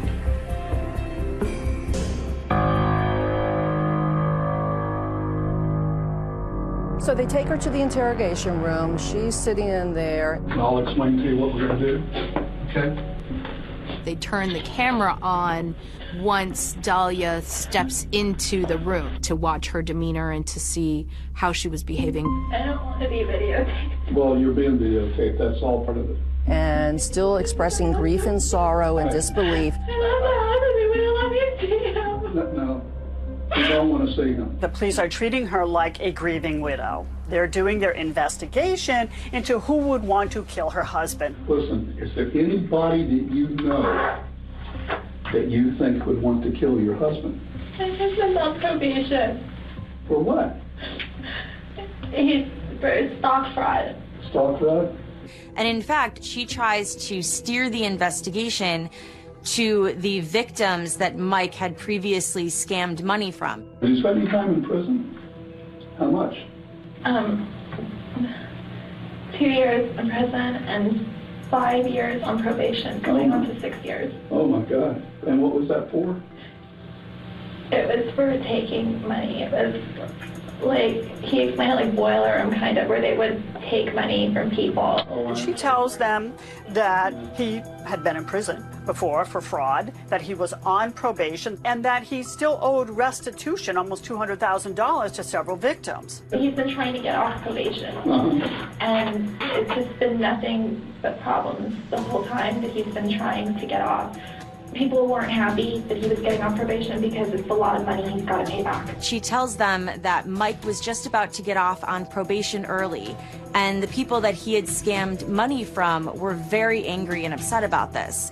Well, when you say people, who are you talking about? People that were involved with him before, or? A little bit of everything. He's constantly running into a lot of the guys that he was on probation with. It was a lot of money. It was $191,000 that he had to pay back.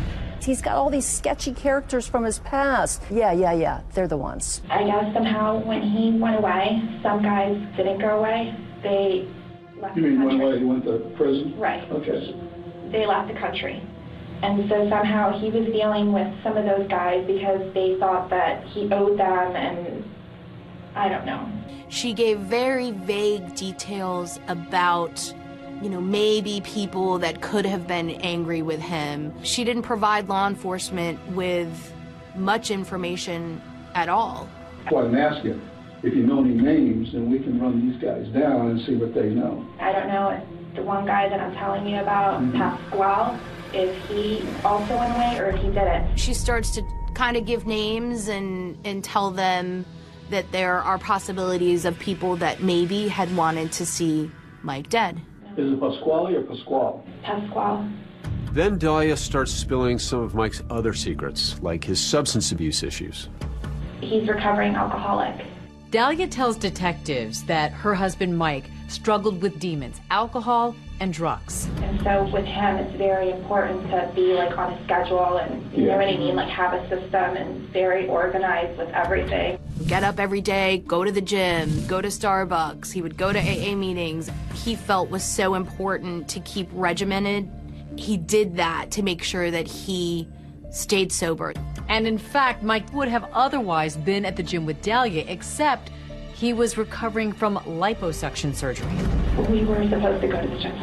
Oh, both of you were supposed to go? He had like 2 blood handles removed from here. And so he was laid up. He couldn't exercise. He couldn't go to the gym. We haven't gone since his surgery, but every morning, 5 a.m., we're both at the gym.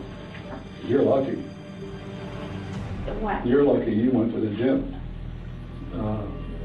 I don't know if you know, he was shot. He was shot twice. And I want you to know all this. Do you know this? Not exactly. I mean, they told me he was shot. He was found in the bedroom. He was shot twice in the head. She brought up every negative detail of his life in those moments after she learned that he had been killed. Well, he's very, he used to be a drug addict. And What was his drug of choice? Crack. Crack? I'm going to be back. What I want to do is call right now. I'm going to go out and get in touch with the officers at the scene. I want to see if the house was burglarized. Okay. All right, just hang on for a second. Thank you. So when the police exit and Dahlia was still being videotaped, as they leave the room, she starts crying. A few moments later, the detective comes back in and he has one more question. There's no problems between you guys, no financial problems, with your family, you and him. No, there's nothing. In that police interview, Dahlia paints a rather rosy picture of their relationship. No problems, no drama. But what everyone would soon learn is there actually was trouble in paradise. Everything seems great. At least that's what Michael thought. What he didn't know is that Dahlia DiPolito had another man in her life.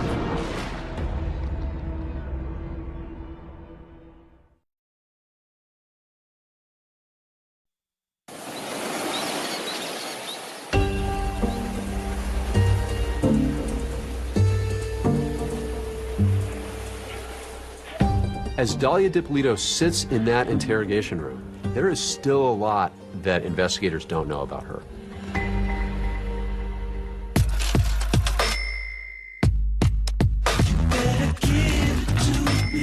She uses men to give her money or to get into their lives so then she could then extract their money from them. She knew how to use her sex appeal, and she had a lot of it, to get her way. And that's what she did very successfully with men, including Mike DiPolito. She wanted Mike's house. She wanted all of his money. She decided, hey, I got to figure out a way to get his stuff.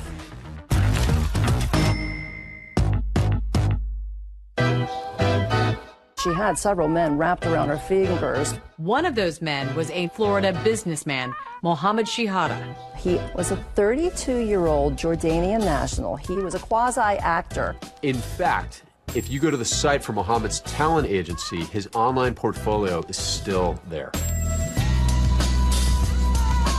He really enjoyed playing poker and gambling in Las Vegas.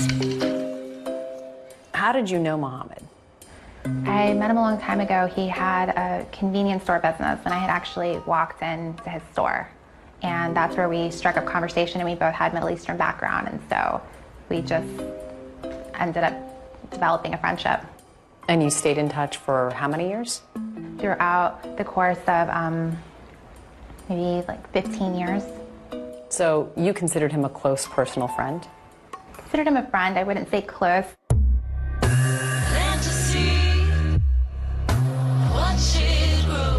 They began a flirtation, which was very heavily sexually charged. When she needed something, they would rekindle that old flame, so to speak. If she needed to vent about a guy she was dating or a relationship that she was in, she would talk to him. So in July of 2009, after Dalia was married to Mike, she reached out to Mohammed once again, as she had done over time. She starts a narrative with him about Michael Dippolito. Dalia told Mohammed that she was physically abused, that he was controlling, and she just needed out of the marriage. Were there any stresses on the marriage? We got into little arguments and things, but it wasn't anything major. But Dalia tells Mohammed that her husband is abusive, emotionally abusive, so much so that a regular divorce isn't going to cut it. So she wants Mike out of her life for good and turns to Mohammed for help. She wants for a more permanent solution to her problems. Dalia confides in Mohammed that she wants Mike Dippolito killed. They meet at a gas station in Boynton Beach. Dalia tells Mohammed that she's desperate, that she needs to have Mike killed. It's a common thread throughout these types of cases. Beautiful woman, and they also often involve allegations of abuse. Mohammed is really nervous that if Mike Dippolito is killed, that law enforcement would come back to him, and he didn't want that to happen, and he didn't want Mike to be killed. Mohammed Shihada is actually the person that called police and said that Dalia Dippolito was planning to murder her husband. We had a gentleman come into the police department advising they had some information in reference to a young lady that wanted her husband killed. They captured this first conversation that they had with Mohammed on a tape recorder. Okay, tell us what happened. She asked if I knew someone who can kill her husband for her. I said, basically, no, I don't. She tells me, though, he's the nicest, sweetest nerd, but you can't stand him. So at first we weren't sure what we had. Do you know where she lives? No. At the time, we didn't know what to believe. Her last name, I don't know. Here's a gentleman who walks in. According to him, he's had a sexual relationship with this young lady, but he wasn't sure exactly where she lived or her last name. She's maybe 5'6", 5'7", dark black hair, green eyes. She's a good-looking girl. Really good-looking girl, actually. The fact that somebody was going to get killed, it was bothering his conscience. Did she ask you to find someone for her? Yes. So after that first interview, law enforcement realizes that they're gonna need to talk to Mohammed again. What cops want Mohammed to do next is bold and risky. They want to set up a sting. They say, we want you to put a wire on, and we want you to get her to outline this plan to kill her husband. So Mohammed morphs into a confidential informant. We have the informant contact the suspect by phone and set up a meeting so we can ID her. The mobile gas station was one of those places where they've met before in the past, so we decided to make that the location. All right, you good to go? Yeah, I'm good to go. All right, good. So police outfit Mohammed's car with some cameras, and they put a wire on him. And a few seconds later, she begins talking about getting her husband killed. There's no small talk. Muhammad and Dalia launch right into a secretly recorded conversation detailing Dalia's murderous intentions. At first, it seems like her motive might be Mike's money. Honestly, you work seriously gonna kill him over that much money? It's not even over like it's not even about Dalia has no idea that every word coming out of her mouth is being caught on camera. Okay, well, I'm trying to say is this guy's a professional. It's not all he does is get it done. That's it. Right. This is where he actually says he was going to introduce her to a hitman. I know him, you know, like, he's good at it. We realized that this guy was credible. But now, how am I supposed to know what day he's going to do it? We were shocked how easily she talked about getting her husband killed. He might tell you, oh, it's like to get out of town or something for a day. I'm not going out of town. You even hear during the conversation her talk about no one would ever believe that she could be capable of murder. His mom is not going to get suspicious of you or anything like Why that. me? You know, knowing somebody, you know, nobody's going to be able to point a finger at me. She ended up bringing $1,200 in cash. She believed that that money was going to be given to the hitman to buy a gun. Yeah, All right, I'll try. She also bought 2 pictures. I have a picture of him right now. You're sure everything else is okay? Yeah. You're sure? Yo, what more sure can you want? You're planning a murder. Come on, stop, yo. She's made a down payment on death. And now Dalia Dippolito is about to come face to face with the assassin. But little does she know, she is walking into a trap.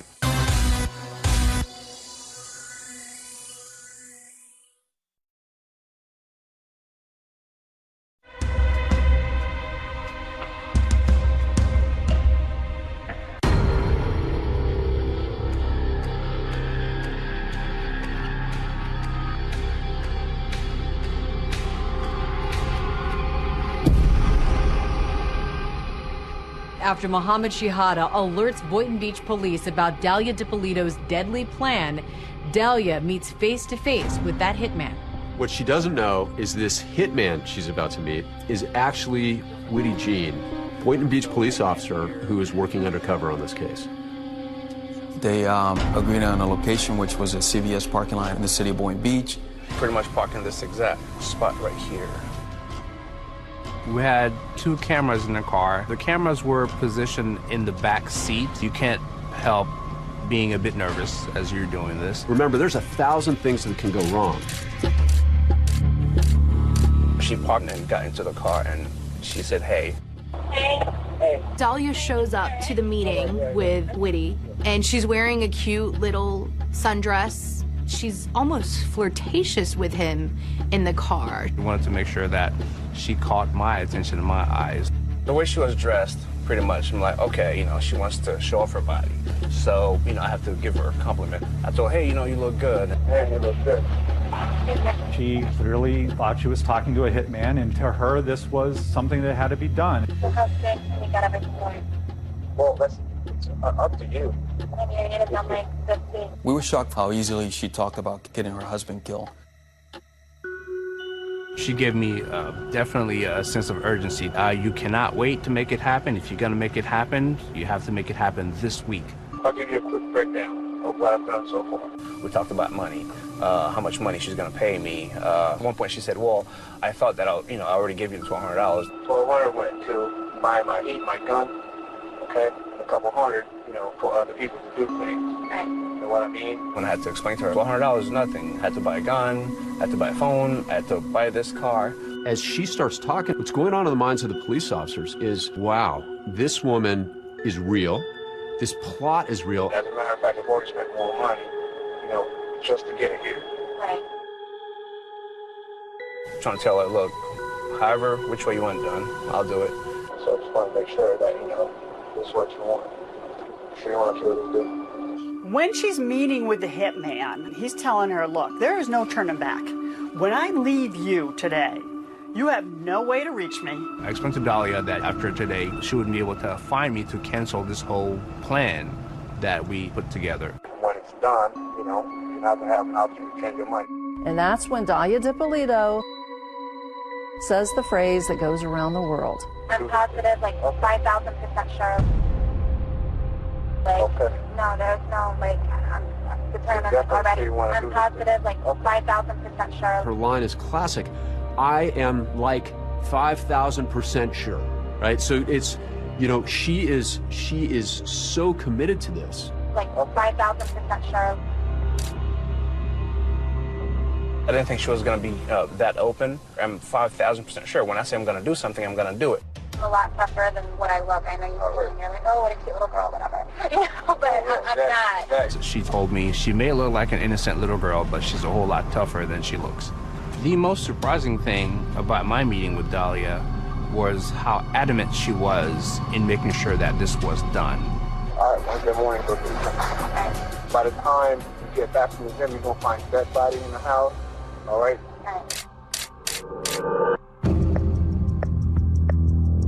As the Boynton Beach Police Department are preparing for their starring role in this true crime drama, the Cops television show are like flies on the wall, recording every bit of it. Our police officers, our detectives, our professional staff, they every day are doing things in our community to keep people safe and to save lives. And for us, it was a great way to showcase that and to let the community and the larger community know what these heroes are doing every day. Now, the Boynton Beach Police say that show had been interested in their department for several months. And arguably, their cameras had never captured a scene quite like this one. They are about to hit the jackpot. Everybody knows why we're here. Chachi, you and Brian will go with me. Frank or somebody will call the wife. Just like the undercover instructed her to leave the house, she did. And she grabs a smoothie, and she grabs her purse, and she says, bye, Mike, and she goes off to the gym. Dahlia is at the local LA Fitness, but back at her condo, police are there setting up an elaborate trap. That looks good. I like it. We've had set up a fake crime scene around the house, yellow tape around the streets, around the house. We make it look like her husband had gotten killed inside the house. At 6:21 a.m., as Dahlia Dippolito is working out, that's when she misses that call from the sergeant at the Boynton Beach Police Department. Sergeant Ramsey, can I help you?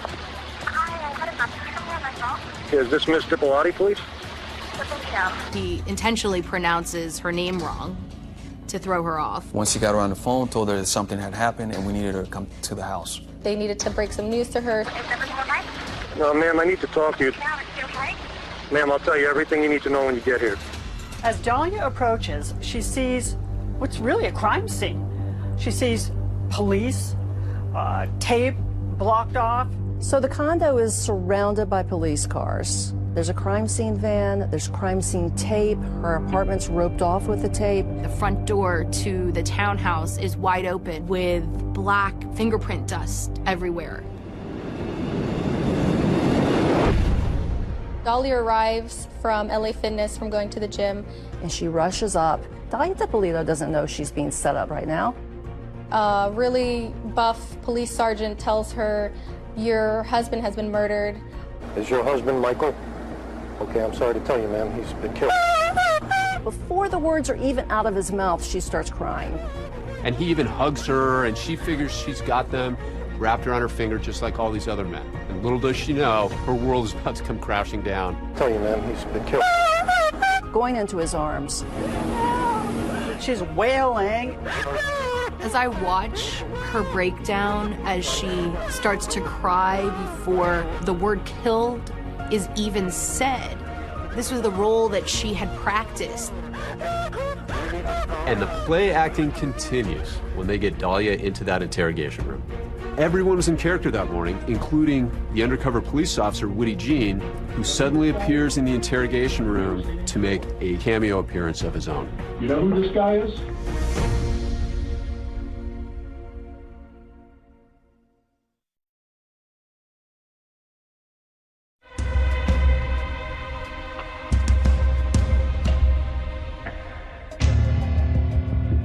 And tell us everything you know about who he knows, who he's connected to. Don't worry, we've already taken care of dogs with animal control for right now. Everything's under control.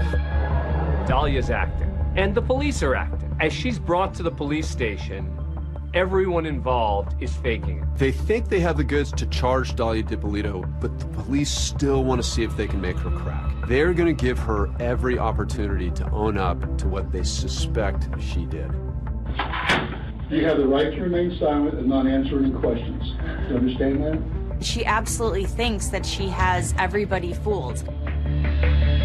He was found in the bedroom. He was shot twice in the head. He wouldn't open the door unless it's somebody that he knows. Well, we don't open for anybody. She believes that she's going to be able to convince law enforcement that she truly loved Mike and that she had nothing to do with his murder. When the police asked Dalia if she wanted her husband killed by any chance, she denied it, completely denied it. No. You wouldn't want to kill him, I hope. Not at all. We are fine, like there's nothing. Dalia Dippolito is pretending she knew nothing about this, and the police are pretending like her husband is actually dead. Did you want your husband dead? No, absolutely not. Did you want any harm to befall him? Never. No, never. Suddenly, the tide begins to turn, and the police get tough with Dalia. They've had enough with her charade and with her lies. Police are thinking that by ushering in that would-be hitman, the man that she paid to murder her husband, surely that will get her to come clean. Do you know her? Put your head up and look at her. Put your head up. I've never seen her. What were you doing coming out of her house? Came out here. Inside, I was kind of laughing because I knew that I spent a good 25 minutes talking to her, and hearing her saying that she's never met me was pretty shocking. She denies ever meeting him, and she doesn't know who he is. And then the detective all of a sudden goes from being the grandfatherly figure that he had been into more of a aggressive. You're going to jail today for solicitation of murder. You're under arrest. That's an undercover police officer. We filmed everything that you did, recorded everything that you did. You're going to jail for solicitation of first-degree murder of your husband. I didn't do anything. Did you hear what I just told you? I heard what you said, but I didn't. Everything, listen to me. Everything has been recorded. You were photographed in the convertible when you sat in his car in the front of CVS. What do you want to do? I don't think for a second that she thought that investigators in the interrogation room were going to turn on her. Listen to I me. didn't do anything. You're going to I jail. didn't do anything, please. I didn't do anything. Can you talk about that moment when you realized the tables were turned? I panicked. I was just completely frozen, and I couldn't move. I couldn't really process and digest everything that was going on. Shockingly, the Boynton Beach Police Department media director posted the video of the staged crime scene. The Boynton Beach Police uploaded the video the same day. This was our way of getting video to our local media. We uploaded the video just as we did dozens of other videos. We see this stunning video of this takedown, this woman crying and wailing. We've never seen anything like it. It's always a risky move for the authorities to release any information during an investigation. But Florida is one of the most open states in the country when it comes to sharing information with the public. In a matter of hours, we were getting phone calls from national and international media. I need you to take her to the station. I thought it was going to be a very hot story. There's the jilted husband, there's money, there's video. If you want to help your husband, okay? If you want to help your husband. We were stunned. We were delighted. When law enforcement confronts her with all of the evidence that she wants Mike Dippolito dead, Dalia denies that.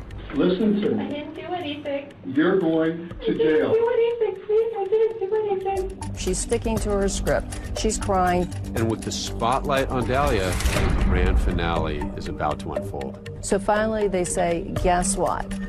He's alive. He's alive. Come here, please. Come here. Mike, come here, please. Come here. 3 words to describe Dalia. Liar, liar, liar.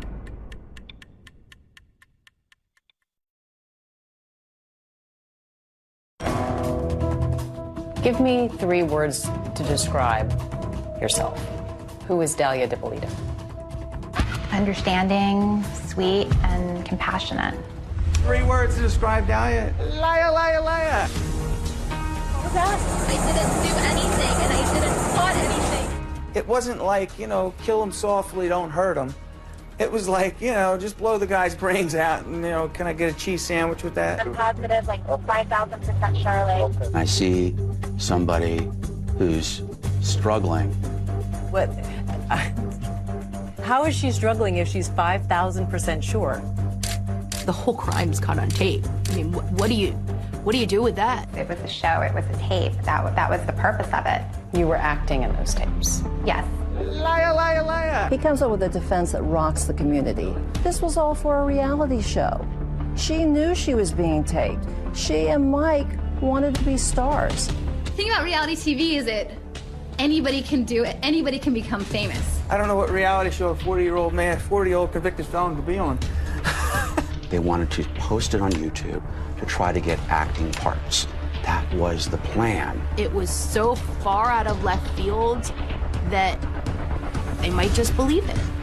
Even now, 11 years after the story first broke, the twists keep coming in the Dalia Dippolito story.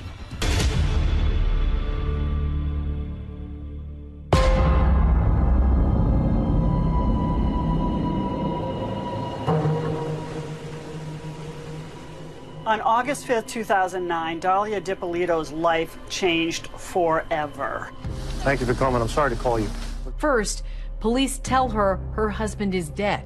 Is your husband Michael? Okay, I'm sorry to tell you, ma'am. He's been killed. Then she's told she's been caught on tape planning his murder. You're going to jail. I didn't do anything, please. I didn't do anything. Tell me you didn't do anything? I didn't do anything. You're going to jail today. You kept saying, I didn't do anything. Just over and over and over again. Was that all you could think of to say? They were accusing me of trying to have my husband killed, and I didn't. So that's what I kept continuously telling them. When they turn the table, she doesn't fess up. She just keeps denying everything. And lacking that confession, they kept trying to shock her more and more. And this is the part where what happens in that police department will go down in the history of detective work. This is a masterstroke. The ultimate shock, you could call it a resurrection of sorts. Police tell her that her dead husband isn't actually dead. Your husband is well and alive. Thank God. Oh, yeah, thank God. Can I see No, he him? doesn't want to see you. They bring Mike in. Look, your husband's alive. We've got you. Oh my God. He's alive. The show Cops is at the station capturing Mike's reaction. Come here, please. Come here. She keeps begging him to come inside the room, which he doesn't. Mike, come here. Come here, please. She sees her husband, and he's alive. What? You're alive? This is a dead man walking and talking. You never see this happen. Can't fix this. Why not? I didn't do anything. I heard you. Mike, come here, please. Come here. All of her skills as a femme fatale will start rolling in. Mike, come here, baby, come to me. With cameras rolling inside and outside the interrogation room, it is reality TV on steroids. I don't know what's going on, please. For Mike Dippolito, it's a surreal love story that quickly turned into a nightmare. He never saw it coming. For Mike, this was a whirlwind romance. He was head over heels in love with Dalia. I met Dalia and we got along very well. There was never any friction. We never argued. How can I say? Our sex life was incredible. Meanwhile, the entire time she's plotting behind his back. There's this side to his wife he has no idea about. Mike Dippolito insists that the accusations made by Dalia Dippolito that he is abusive are totally false. Still, Dalia secretly wants out of the relationship. And authorities say if she can get out with a pile of Mike's money, that's even better. Mike Dippolito still owed $191,000 restitution, and he was on probation for decades. If he could make that restitution, he could make an argument to get off probation. But he says Dahlia told him she could help him with that. Dahlia said, if you can come up with $100,000, I will take $91,000 of my own. I'll put it with your money and we'll send it to the lawyer together. It was her responsibility to wire the money to Mike's lawyer. She says she's helping him. He thinks that she is. But in reality, she's doing anything but helping him. Soon, Mike notices odd things are starting to happen. Before I met her, I don't think I had a run-in with the police since I've been home from prison. I meet her, I'm running into the cops more than I ran into the cops probably ever in my life. Mike will soon find out that someone is trying to frame him for crimes he didn't commit. On 2 occasions, drugs were planted in his vehicle. Mike decides to take Dahlia away for a couple of days to the Ritz-Carlton. Mike is stopped by a police officer, and the police officer tells Mike that they had received an anonymous call saying that he was dealing drugs out of his Tahoe. He goes, do you mind if we search? I said, absolutely, go ahead. He searched the truck, didn't find anything. It was very odd. And then the next day, I go to get gas in the truck, and I find a bag of pills. It looked like cocaine in there, and that's when that hit me. I said, wait a minute. You know, somebody put this in my truck and called the police on me. They just didn't find it. Authorities say Dahlia figures he's an ex-con, and if she can get him sent away for drugs, he'll be gone for a really long time, and she's home free. I remember I looked at Dahlia, I said, did you put drugs in my truck? She adamantly denied it, so I let it go. Fine, fine. But you know, every instinct's telling me that it doesn't make sense. In fact, according to authorities, what she's really trying to do is get Mike DiPolito out of her life. And that $100,000 he'd given to Dahlia, she was supposed to wire it to his lawyer, but she hadn't. I knew clearly she stole my money. She's telling me she's going to get it back, and I'm doing everything in my power to believe her. He just stays in the relationship. He seemed to be, I don't know, for lack of a better word, a chump for love. Your ex-husband Michael claims you stole a lot of money from him. Money that was supposed to be used to pay his restitution. Did that happen? No, it's money that he was hiding. Police say that after her plot to try to get him jailed doesn't work, she ups the ante. One morning, he gets a knock at the door. We knocked on his door, and we actually woke him up. All I see is a bunch of cops, and I'm like, oh boy. I go downstairs. Police department, open your door. I hesitantly open the door. First, he didn't know what was going on. I thought they were there to arrest me. And we ended up telling him what we were there for. You have to come with us. Your wife's going to have you killed today. Your wife has hired a person to kill you. Relax, just take it easy. Clearly, this just hits him like a ton of bricks. I mean, he literally takes a step back. We ended up taking him out of the house and driving him straight to the Boynton Beach Police Department. They already know why we're here. Your wife hired somebody to kill you. I also played a little bit of audio where she says, hey, I'm 5,000% sure that I want him killed. I'm positive, like 5,000% sure. It wasn't like, you know, kill him softly, don't hurt him. It was like, you know, just blow the guy's brains out and, you know, can I get a cheese sandwich with that? Even from behind bars, Dahlia is not finished trying to manipulate Mike DiPolito when she makes an astonishing phone call. Hello? Hey, it's me. Yeah, what's up? Nothing, Mike. Please come here. Is she ready to confess, or is this something else? Everybody asked me, why'd you take the phone call? I had to take the phone call.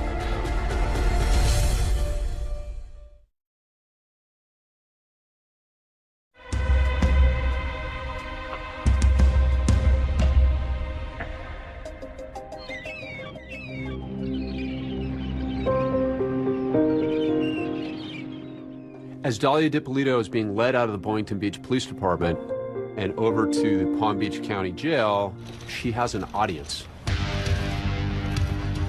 The press, having seen the video released by police, is there to greet her. Already, the media is out there with their cameras capturing us. I didn't do anything, and I didn't plot anything. You were headed to jail. What was that first night like? It was a complete nightmare. I wasn't even officially in jail as the tapes were getting released, and they were already all over the news. They were everywhere. Till death do them part. And it's all caught on video. In the hours since the police released the tape to YouTube, the name Dalia Dippolito is making the rounds and is making a big giant splash on cable TV. Bombshell tonight. A newlywed in Boynton Beach, Florida. Work it, cry.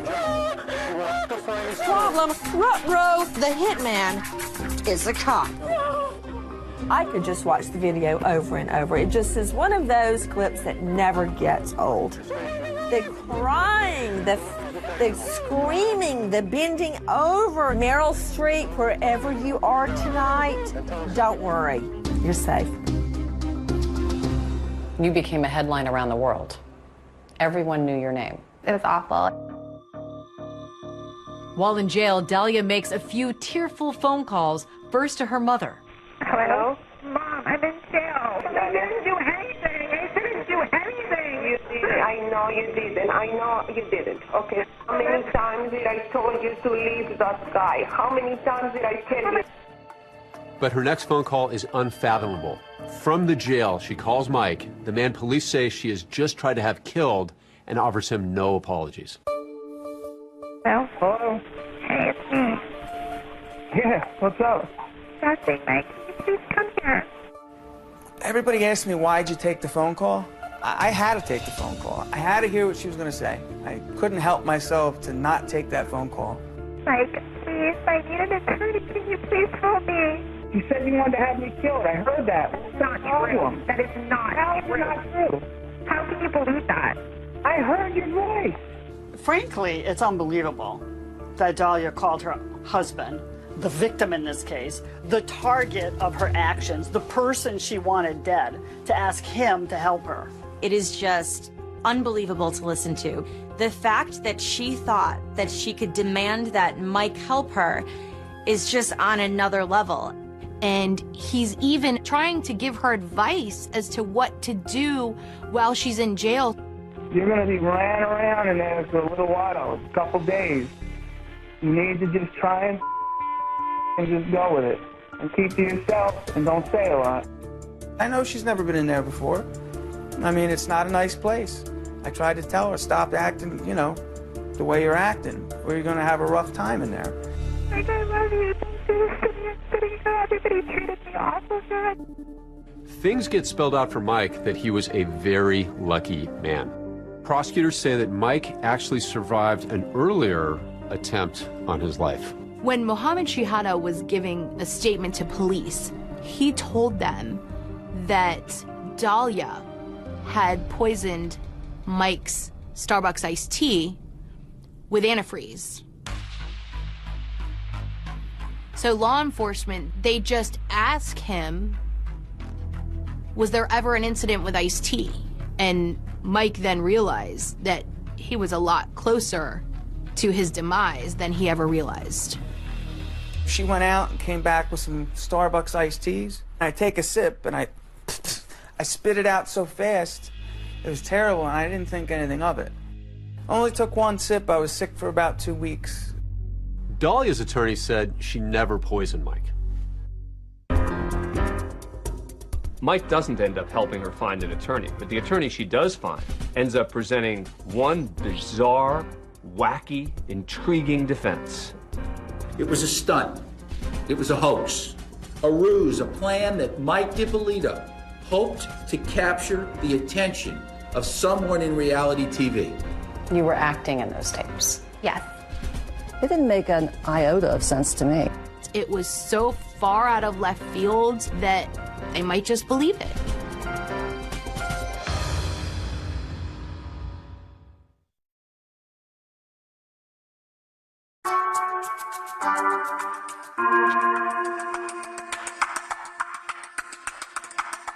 We begin with the trial of a Florida woman arrested for plotting to kill her husband. Your trial. Can you describe what that experience was like for you? Confusing, really difficult. The cameras were there. The TV shows were actually filming the whole thing as I'm entering the courthouse. Dalia Dippolito entered the courthouse in a buttoned-up white sweater to meet the men and women who will likely decide her fate. I have never had a case as a prosecutor that was so strong. I'm a lot tougher than what I look. I know you're like, oh, what a cute little girl, whatever. But I'm not. You will see how determined she was to have Mike Dippolito, her husband, killed. In opening statements, the prosecutor, Elizabeth Parker, wants to make sure these jurors don't believe that Dalia is this little innocent figure and that she is a much darker, more evil person. He asked her, "Are you sure you want to kill him?" Without hesitation, as if she had ice running through her veins, she says, "There's no changing. I'm determined already." My biggest concern, the evidence seemed to be overwhelming. But you have Mike, who's got a shady past. I knew the defense would make him out to be a con man. Please tell us your name. Michael Dippolito. What's awesome about this case is that the jury actually gets to hear from the victim. In a plot to kill somebody, the victim is almost always dead. I don't know how to explain it. I just don't know how to explain it. He was a likable character. I knew that I just needed to get him on the stand for long enough to have the jury like him too. What did you think of your marriage? I thought it was great. I was having fun with my wife. It's getting off probation, I thought. Did the defendant seem happy? Yes. He completely owns up to his past. I'm a convicted felon. I go to probation every month and report. I hold my head up as high as I can. On cross-examination, when Dalia Dippolito's lawyer keeps asking him and keeps repeating the word probation, Mike Dippolito bites back and makes the entire courtroom laugh. You're like a parrot. A parrot? Yeah. What does that mean? I've been called a lot of things. What's a parrot? Did you do that on probation? Were you on probation? Did you do that on probation? Were you on probation? You know what I'm talking about. I'm just having fun with you. Come on, I'm with you. You having fun Yeah. with me? Let me ask you something. Is this fun, Mr. Dippolito? This sucks. Okay. It's ridiculous. We're not here because of me. You might as well put me up next. I mean, what are we doing here? But another Mike is about to make an entrance into the trial. Mike Stanley, an ex-boyfriend of Dalia's, And you're gonna meet Michael Stanley. who prosecutors say discussed with Dalia planting the drugs in Mike Dippolito's truck. So, the prosecution introduced tons of text messages between Dalia and Mike Stanley. They were talking about everything they wanted to do once Dippolito was out the way. So their X-rated conversation is read on the stand by Boynton Beach detective Alex Marino. Do you want my hot, tight body all over you? You can just see how uncomfortable this police officer is as he's reading these steamy text messages. Love you so much. I'm so horny for you. Some of the stuff was kind of cheesy. I mean, I had to read it up on the stand.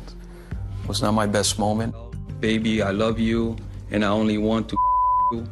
She's telling Mike Stanley, once this guy's gone, you and I can have the life we've imagined. I will have Michael's money, we'll have this condo, everything will be good. Greed was the very basic core of why Dalia did this.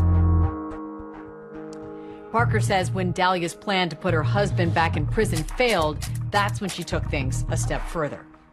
Yeah, but killing somebody, come on. Nobody's gonna be able to point a finger at me. I'm determined already. I'm positive, like 5,000% Charlotte. After the prosecution rests, now it's the defense's turn, and they are going to use that infamous video for their own purposes. That's where this novel defense theory came into play, a defense theory that was actually a little hard to believe. The plot for the contract killing of Mike Dippolito was never real. He comes up with a defense that rocks the community, which is, this was all for a reality show. She knew she was being taped. She and Mike wanted to be stars. So they came up with this idea, and it was all a hoax. It was Mike Dippolito's idea, and Mike Dippolito was in on it, and she's not guilty. It was a stunt. It was a hoax, a ruse, a plan that Mike Dippolito hoped to capture the attention of someone in reality TV. Dahlia's lawyers claim that Mike and Dahlia Dippolito wanted to be famous. They wanted to be like the stars of Cheaters or Jersey Shore. Salnick presents a computer forensic expert who found that Dahlia had searched reality shows on her computer. The website name it says welcome to realitytvcastingcall.com. It fits with his obsession about his appearance, his vanity, and others might be interested in his reality. I was shocked. I mean, where was the evidence that this was a reality show plot? Dahlia, listen to me for a second, okay? I didn't do anything. I didn't do anything. At no time does she ever stand up and say, well, hold on a minute. This was all, Michael, Muhammad, wait a minute. This is all a setup. We were all acting, right? Wouldn't be that the first thing out of your mouth if you're about to be arrested? And not only that, Mike Dippolito strenuously denied that it had anything to do with reality TV tryouts. Did you ever have aspirations to be on a reality show? No. Did you ever act out any scenarios with a defendant for a reality show? No. It was the dumbest thing I've ever heard. I couldn't even believe they made something like that up. I don't know what reality show a 40-year-old convicted felon could be on. This defense received a fair amount of eyebrow raising. She didn't want to kill her husband. She just wanted to be on a reality show. A pretty shocking twist in the case of the Florida wife caught on tape taking a contract out on her husband. Well, we got to bring in our legal analyst, Dan Abrams, on this one. And Dan, all of us just shook our heads when we heard this. I've seen a lot of wild and crazy defenses in my day, and this is certainly one of the wildest and one of the craziest. The reaction to this defense was, are you kidding me? This is an almost impossible defense to win. And so I think in order for it to succeed, Dahlia Dippolito would have to take the witness stand. Judge, the defense is going to rest. But Dahlia does not end up testifying. It was a daily, yes, you're going to testify, no, you're not going to testify. And Did you want to testify? Yes, I did. She's like poison candy. Attractive on the outside, but deadly on the inside. I was confident in the case that I had presented. I was truly concerned that it was such a bizarre defense. I've been advised that the jury has reached a verdict. Except this was nowhere near the end of this story.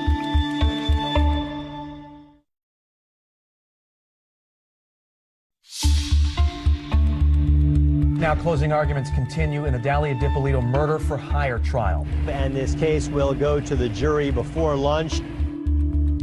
It was a typically hot day in Florida, but that is not why Dahlia Dippolito was sweating. She was facing up to 30 years behind bars. Waiting for the verdict. What was that like? It's nerve-wracking. It's just really stressful, really tense. I've been advised that the jury has reached a verdict. The jury took just 3 hours to come to a decision. We find the defendant guilty of solicitation to commit first-degree murder. I was numb. It wasn't at all what I was expecting to hear. I never had the impression or the understanding from my attorney that losing was a possibility. Everything was always, you know what, we got this. Wow. We have really good poker faces, apparently. We all just said, well, she's guilty. Yeah. It was just kind of unanimous. And the defense didn't present anything that really represented this was for a reality TV show. And she said, I am 5,000% sure. And that did it for me. There is absolutely no moral justification for your conduct. It was pure evil. I'm sentencing you to 20 years in the Department of Corrections. I looked at her in that courtroom and I just said to myself, man, this is sad. I wish we were never here, and as far as the sentence, I'm 5,000% happy with it. That seemed to be it. Case closed, except this was nowhere near the end of this story. Everybody thinks, bye-bye, Dahlia, that's it. But turns out she got an appeal. Well, in the last hours, the Black Widow, Dahlia Dippolito, set to walk free. The appeals court tosses out the conviction. Dalia's lawyers argue there was a problem during jury selection. And then, 3 years later, a court agrees.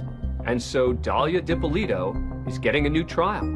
Were you surprised? The first piece of good news throughout the whole process. So now we move on to Dalia round 2. That's right, she's coming back a second time. And this time, there's a new cast of players. For this second trial, Dalia hires 2 high-profile lawyers she's seen on TV, Mark Eiglarsh and Brian Claypool. Defense attorney Brian Claypool, nice to see you both. I am 5,000% sure Dalia Dippolito is innocent. Dalia's new lawyers allow her to speak publicly for the first time, and that's when I had the opportunity to exclusively interview her. Your every move is monitored. Clearly, the strategy was for Dalia to try and undergo a bit of an image rehabilitation. When people hear the name Dalia Dippolito, what do you think comes to mind? Everything negative. Give me 3 words to describe yourself. Who is Dalia Dippolito? Understanding, sweet, and compassionate. Because it was a pre-trial interview, Dalia's lawyers wouldn't let her discuss certain parts of the case, particularly those videotapes. I'm positive, like 5,000% sure. Like.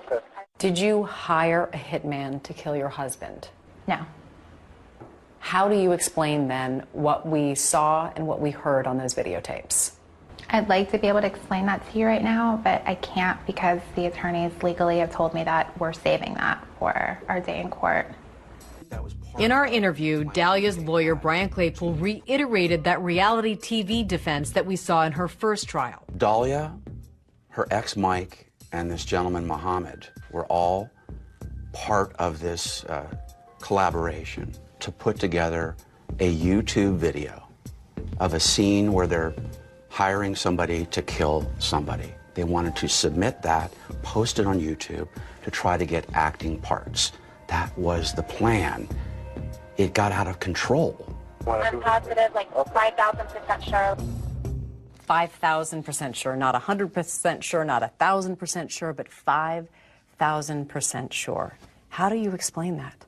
I look at that video and I see somebody who's struggling with whether she's really sure. She's struggling? What? Why? Well, how is she struggling if she's 5,000% sure? Well, you might find that humorous, but when I hear people say they're sure, I'm 110% sure. She's trying to overcompensate. As for Mohammed, he denies working with Mike and Dalia to make a video to try and get acting jobs. Mike Dippolito says he's never even met Mohammed. What do you say to people who say you're just denying the undeniable, that this is an open and shut case? That now with the attorneys that I have, so much is coming to light to where it would just be insane to not believe me. The tape was a show, it was a tape. That was the purpose of it. You were acting in those tapes? Yes. But you're telling the truth now? Yes. Why should we believe you? Because it's what happened. It's the truth. Dalia Dippolito escorted into court by her attorneys for her second trial. Dalia's second trial is going to shock a lot of people in a number of ways. Claypool dropped this bomb. He just throws off like it's nothing. And by the way, if you send her to prison, you're going to be separating her from her infant son. What infant son?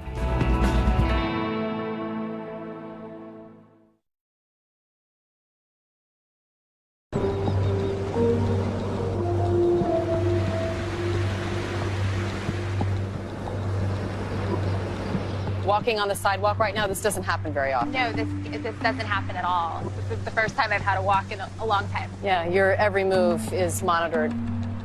I took a rare walk with Dalia Dippolito outside her lawyer's office while she was on house arrest, awaiting her second trial. She was living at her mother's house, tethered to an ankle bracelet. This is what it looks like, and it doesn't come off at all. You've been living under house arrest for the better part of 5 years, nearly 6 years. What's been the hardest part? Not knowing when it's over, not being able to leave, watching everybody around me being able to come and go as they want, and I can't do that. After Dahlia's first trial, she was convicted. Prosecutor Liz Parker wrote a book about it called Poison Candy. This is what she wrote about you. She was poison candy, sweet, delicious, mouth-watering on the outside, but deadly within, and designed to cripple the innocent. What's it like hearing those words? It's hurtful. When I found out that the book was out, I was suicidal. Do you think people will change their minds about you when they hear from you in your second trial? I'd like to believe so.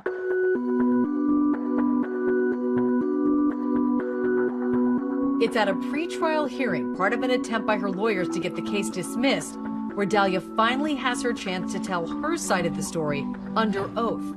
Raise your right hand. You swear to tell the truth, the whole truth, and nothing but the truth. You take the witness stand on my right. It's not unusual at all for a defendant to take the stand in a pretrial hearing as long as it's not in front of a jury. Good afternoon, Mr. Leo. She actually takes the stand, and she gets up and describes that I was acting, she says. I was acting. We worked together on an acting project. We were all going to work on an actor's presentation to put up on social media. That did not go well for Dahlia. Under cross-examination, the prosecutor, he just tore her story apart. He was, okay, first of all, where's the script? Where are the notes? Wouldn't you have production notes? Where was your script this day? What do you mean, where was it? Where was it? It wasn't there. We looked at the script and we didn't take it with us. The prosecution punches holes in this reality TV defense. One of the questions was, if this is all about reality TV, how come you can't clearly see your face, you know, with the cameras in the back of the car? How come you can't see any of it? I wasn't the one taking it. I don't know. She had so many holes in her story, it made no sense. Her true self shined through. She was so not convincing at that pretrial hearing under oath that the court ruled against her. She loses the hearing, and so the motion to dismiss the case fails. 9 months later, it's Dahlia's second trial. The high-profile retrial getting underway today in West Palm Beach. Dahlia Dippolito getting a second chance at freedom after her first conviction was overturned. Trial 2 was handled quite a bit differently by the prosecution. They were going to stick to those videos, and that was it. They didn't even call Michael Dippolito to testify. Because the rest of the evidence was so powerful, my prosecutors felt that they would just go with the slimmed-down version of the case. Her words on those videos prove the crime charged.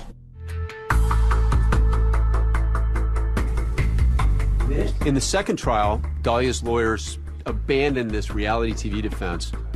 The defense focused on the misconduct, they said, of the Boynton Beach Police Department.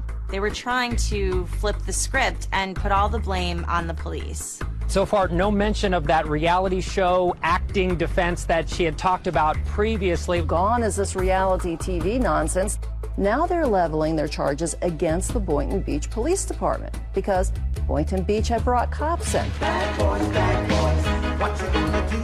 That opening theme song, Bad Boys, is so synonymous with the show, a show that is supposed to put a spotlight on the good work police do every day. Bad boys, what you gonna do? What you gonna do when they come for you?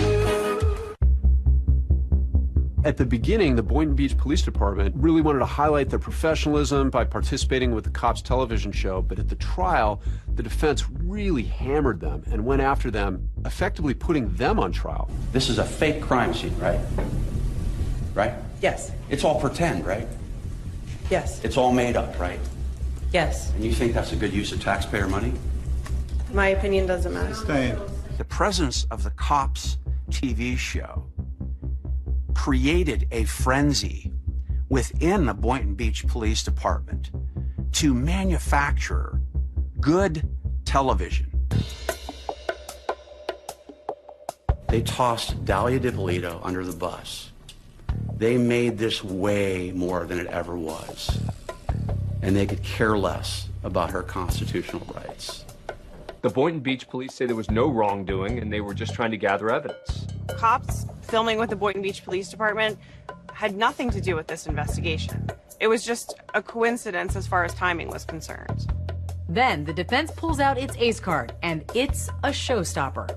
Claypool gets up, he's making this dramatic closing argument, and he just throws off like it's nothing. Give her that freedom back to go home to her family and her infant son. By the way, if you send her to prison, you're going to be separating her from her infant son. We all sort of are like the reporters in the back row. We're all sort of like, look, did I just hear that she has a child? The latest bombshell was dropped last night during closing arguments. Turns out it was the appliance repairman. He came to her house, they fell in love, she got pregnant, and she had a baby, all on house arrest. And right now, we're on verdict watch in the Dalia Dippolito retrial. I think there was a general expectation that she would be convicted. A bombshell announcement in the murder-for-hire case against Dalia Dippolito. We, the jury, feel that we cannot reach a unanimous decision. The jury telling the judge late today they are deadlocked. I must declare a mistrial at this time. There were 3 votes for guilty and 3 votes for not guilty. Courtroom shocker, Dalia Dippolito walking out a free woman after a judge declared a mistrial in her murder-for-hire retrial. I can count on one finger the number of people in this country who felt we even had a chance in this case. Whenever you don't get a conviction, you're disappointed. But I knew that we had a great team and we would do it again and perhaps do it a little differently. Immediately after trial number 2, the state attorney, Dave Ehrenberg, said, "We are taking her to trial again." There was not a second when we thought that we would let her go free. Not a second. Prosecutors vowing to try her a 3rd time. And so now we're going on to Dalia Chapter 3. This is the 3rd time Dippolito has been on trial for this murder-for-hire case.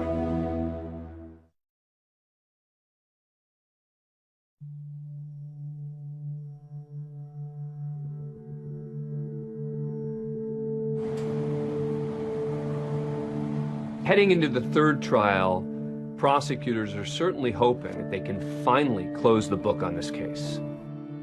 We knew she tried to commit murder, and she had gotten away with it thus far. And until we heard the word guilty, we were not going to be able to exhale fully. This is the 3rd time Dippolito has been on trial for this murder-for-hire case.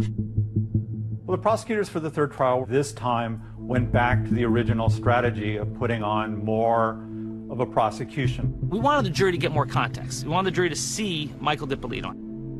Introduce yourself to the jury for the record.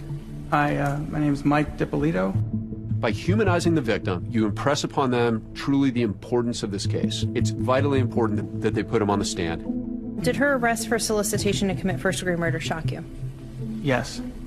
Would it work? Well, in this 3rd trial, it didn't take long for the jury to make its decision. A verdict for the woman on trial in a murder-for-hire.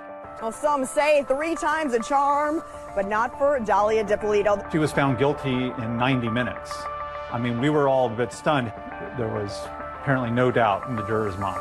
16 years behind bars. That is the sentence for Dalia Dippolito. Dalia Dippolito expressionless inside a Palm Beach County courtroom today, moments after learning her fate. Dalia's current release date is 2032. If she serves the entirety of that sentence, she'd be 49 years old when released. Dalia, in jail, heads up a Bible study group. She misses her child dearly. Her mom has stepped up immensely to help take care of her little boy.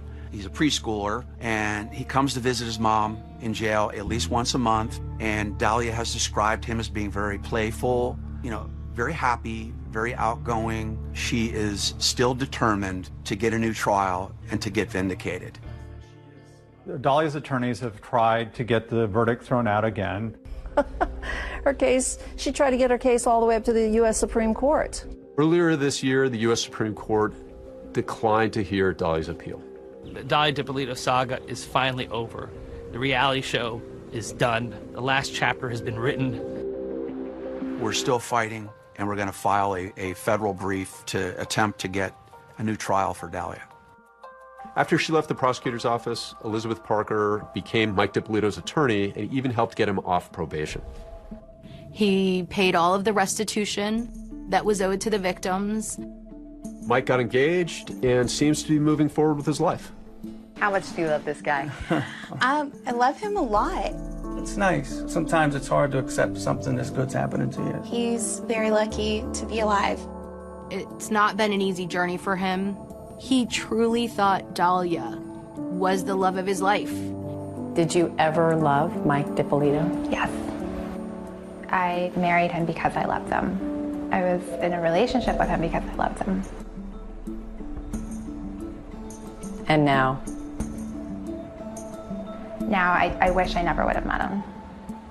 Oh, I feel the same way. I wish I would have made a left, not a right. Trust me.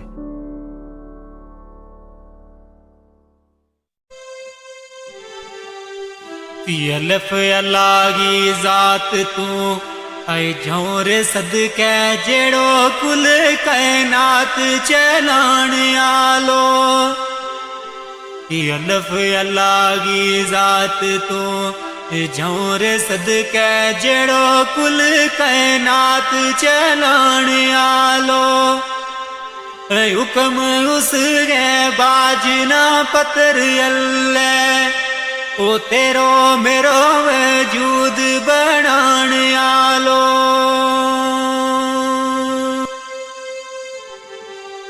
18,000 मखलूक गो ऐ मालिक सुनो रब सुनो जमीन आसमान आलो अर्श फर्श लो कलम महफूज कुर्सी जिया जून ना रिज़्क खिलाण आलो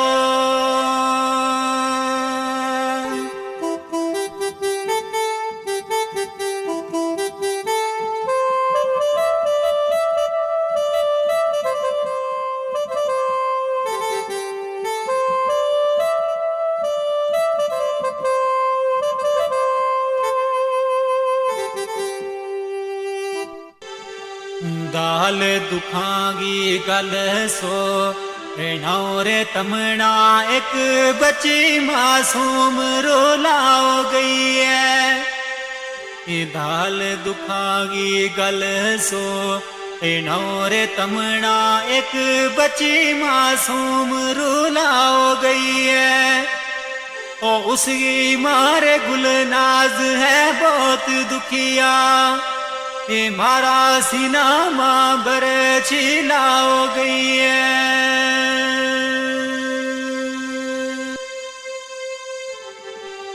नाओ बच्ची गो अफसा में मूद सोनो रोग उमरा गो सुनी लाओ गई है ओ जिला पुणछ गिरा शिंदरा सोनो ऐ दुखिया दिलाना अफजारो लाओ गई है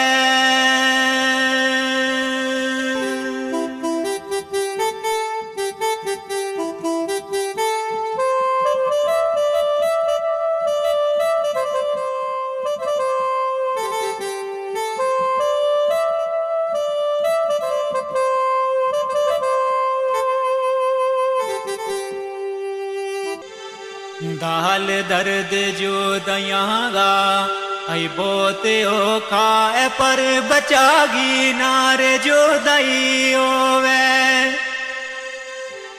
दाल दर्द जो दयागा ऐ बोते हो खाए पर बचागी नारे जो दई होवे ओ माना सबर करार फिर नहीं रहा तो दस्ते जिगर की जद जो दई होवे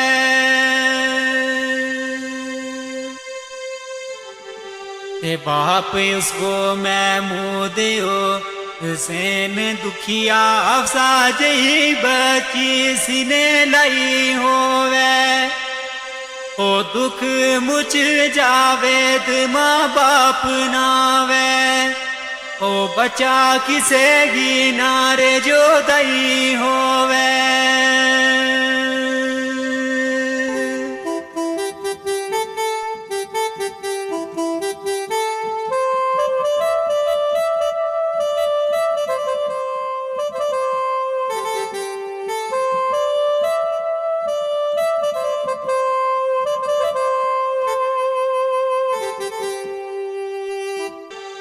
तेरे हो रब गा कर तमाम होए आस्तारा अप्रैल ना खुशी भरपूर होई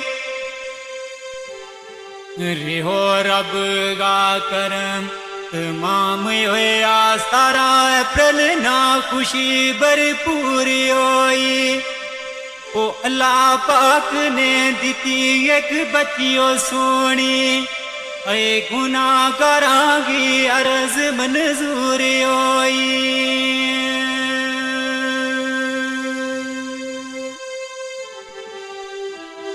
दिन माँ दाखिल रही महारात ऐ 10 बजे ऑपरेशन होयो ते टेंशन दूर होई ओ दीती खबर फिर आनी उन डॉक्टरां ने हो गई बची पर बड़ी कमजोरी होई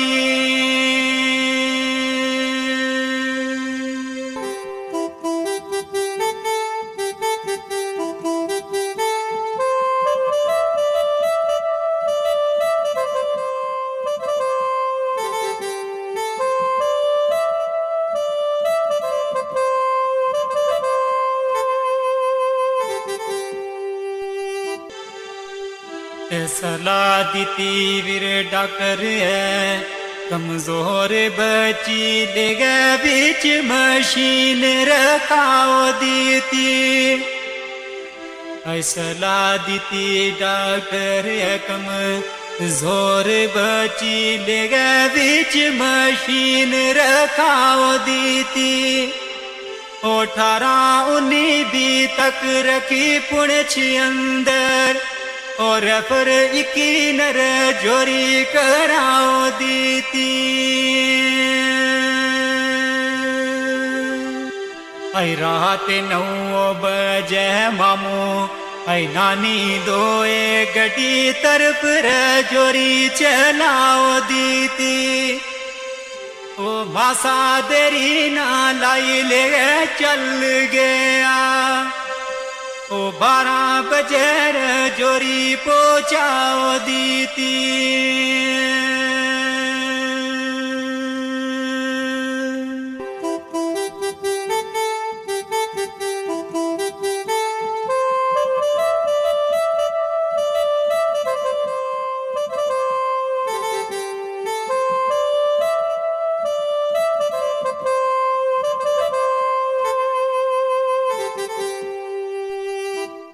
किसना चैन सकून फिरे आई उस दिन तो रास्ता बिच डाडा परेशान होया आई किसना चैन सकून फिरे आई उस दिन तो रास्ता बिच डाडा परेशान होया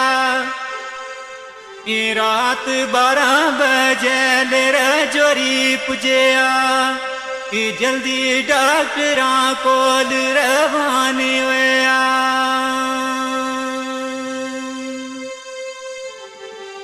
आई डॉक्टर नब्ज तके मुतू कि बोल न सके असली राज तू बे वो हैरान होया ओ अमानत रब की है तम सबर करियो ए आपसा बची गारू वे रवानी होया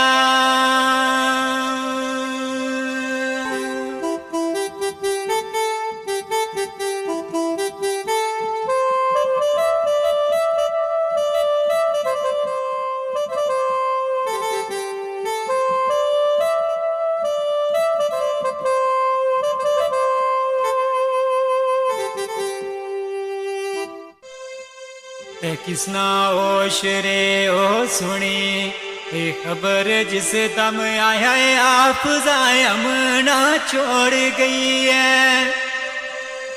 किसना होश रे ओ सुनी ये खबर जिस दम आया है आप जायमना छोड़ गई है ये एम्बुलेंस करी वापस पुणच चलना मारी किस्मत अज मुखरे मोड़ गई है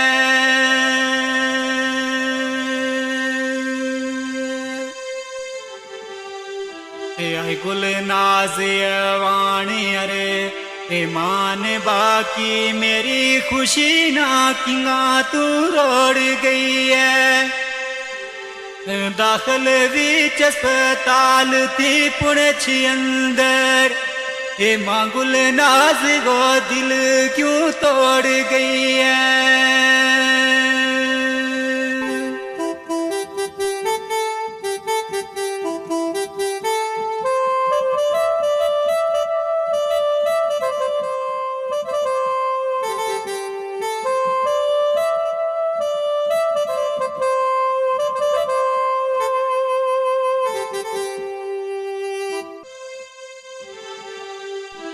अप्रैल बईना सुबह गए 5 बजे वतन शींदरा पुजे आयान सदके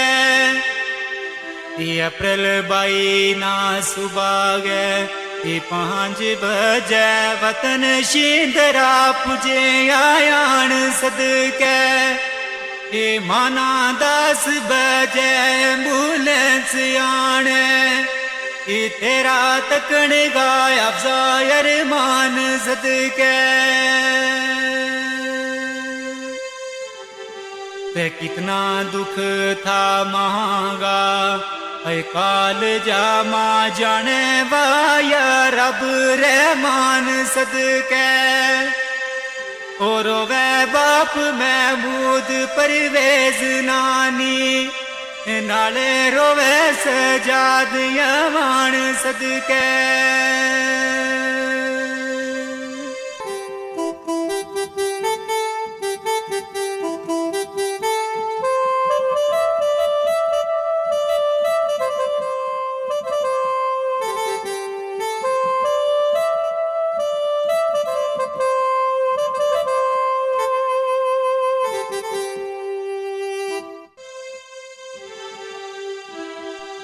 कफन दफन गोविलो हुणे यार गयो इना दुकाना हुण मीटौरे किसरा कफन दफन गोविलो हुणे हार गयो इना दुकाना हुण मीटौरे किसरा ओ जीता मांगे बचा गो टूर जानो इस शेर बर कलम चनो किसरा पे अच्छा रब वाले हुणे आई छोड़ गई है तीना सिना नालू हुण लो किसरा सबर या तो नी दिल मां याद तेरी रोता दिलाना चुप करूं किसरा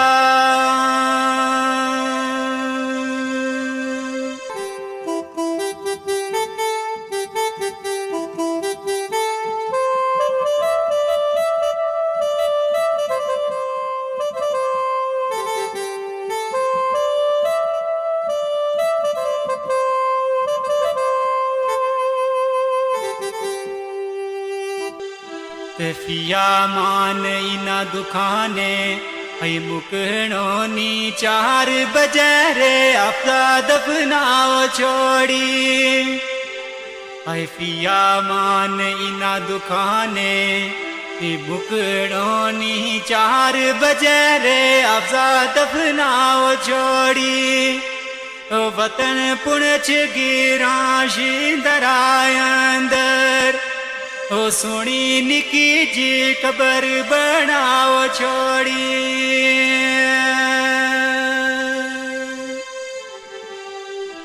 सबर करियो महमूद गुल नाज दोए मानत रब गी रब ने छुपाओ छोड़ी ओए पिया मान जावे तू इजाजत ले ले जख्म मोड़ी भी क्यों रे दुखाओ छोड़ी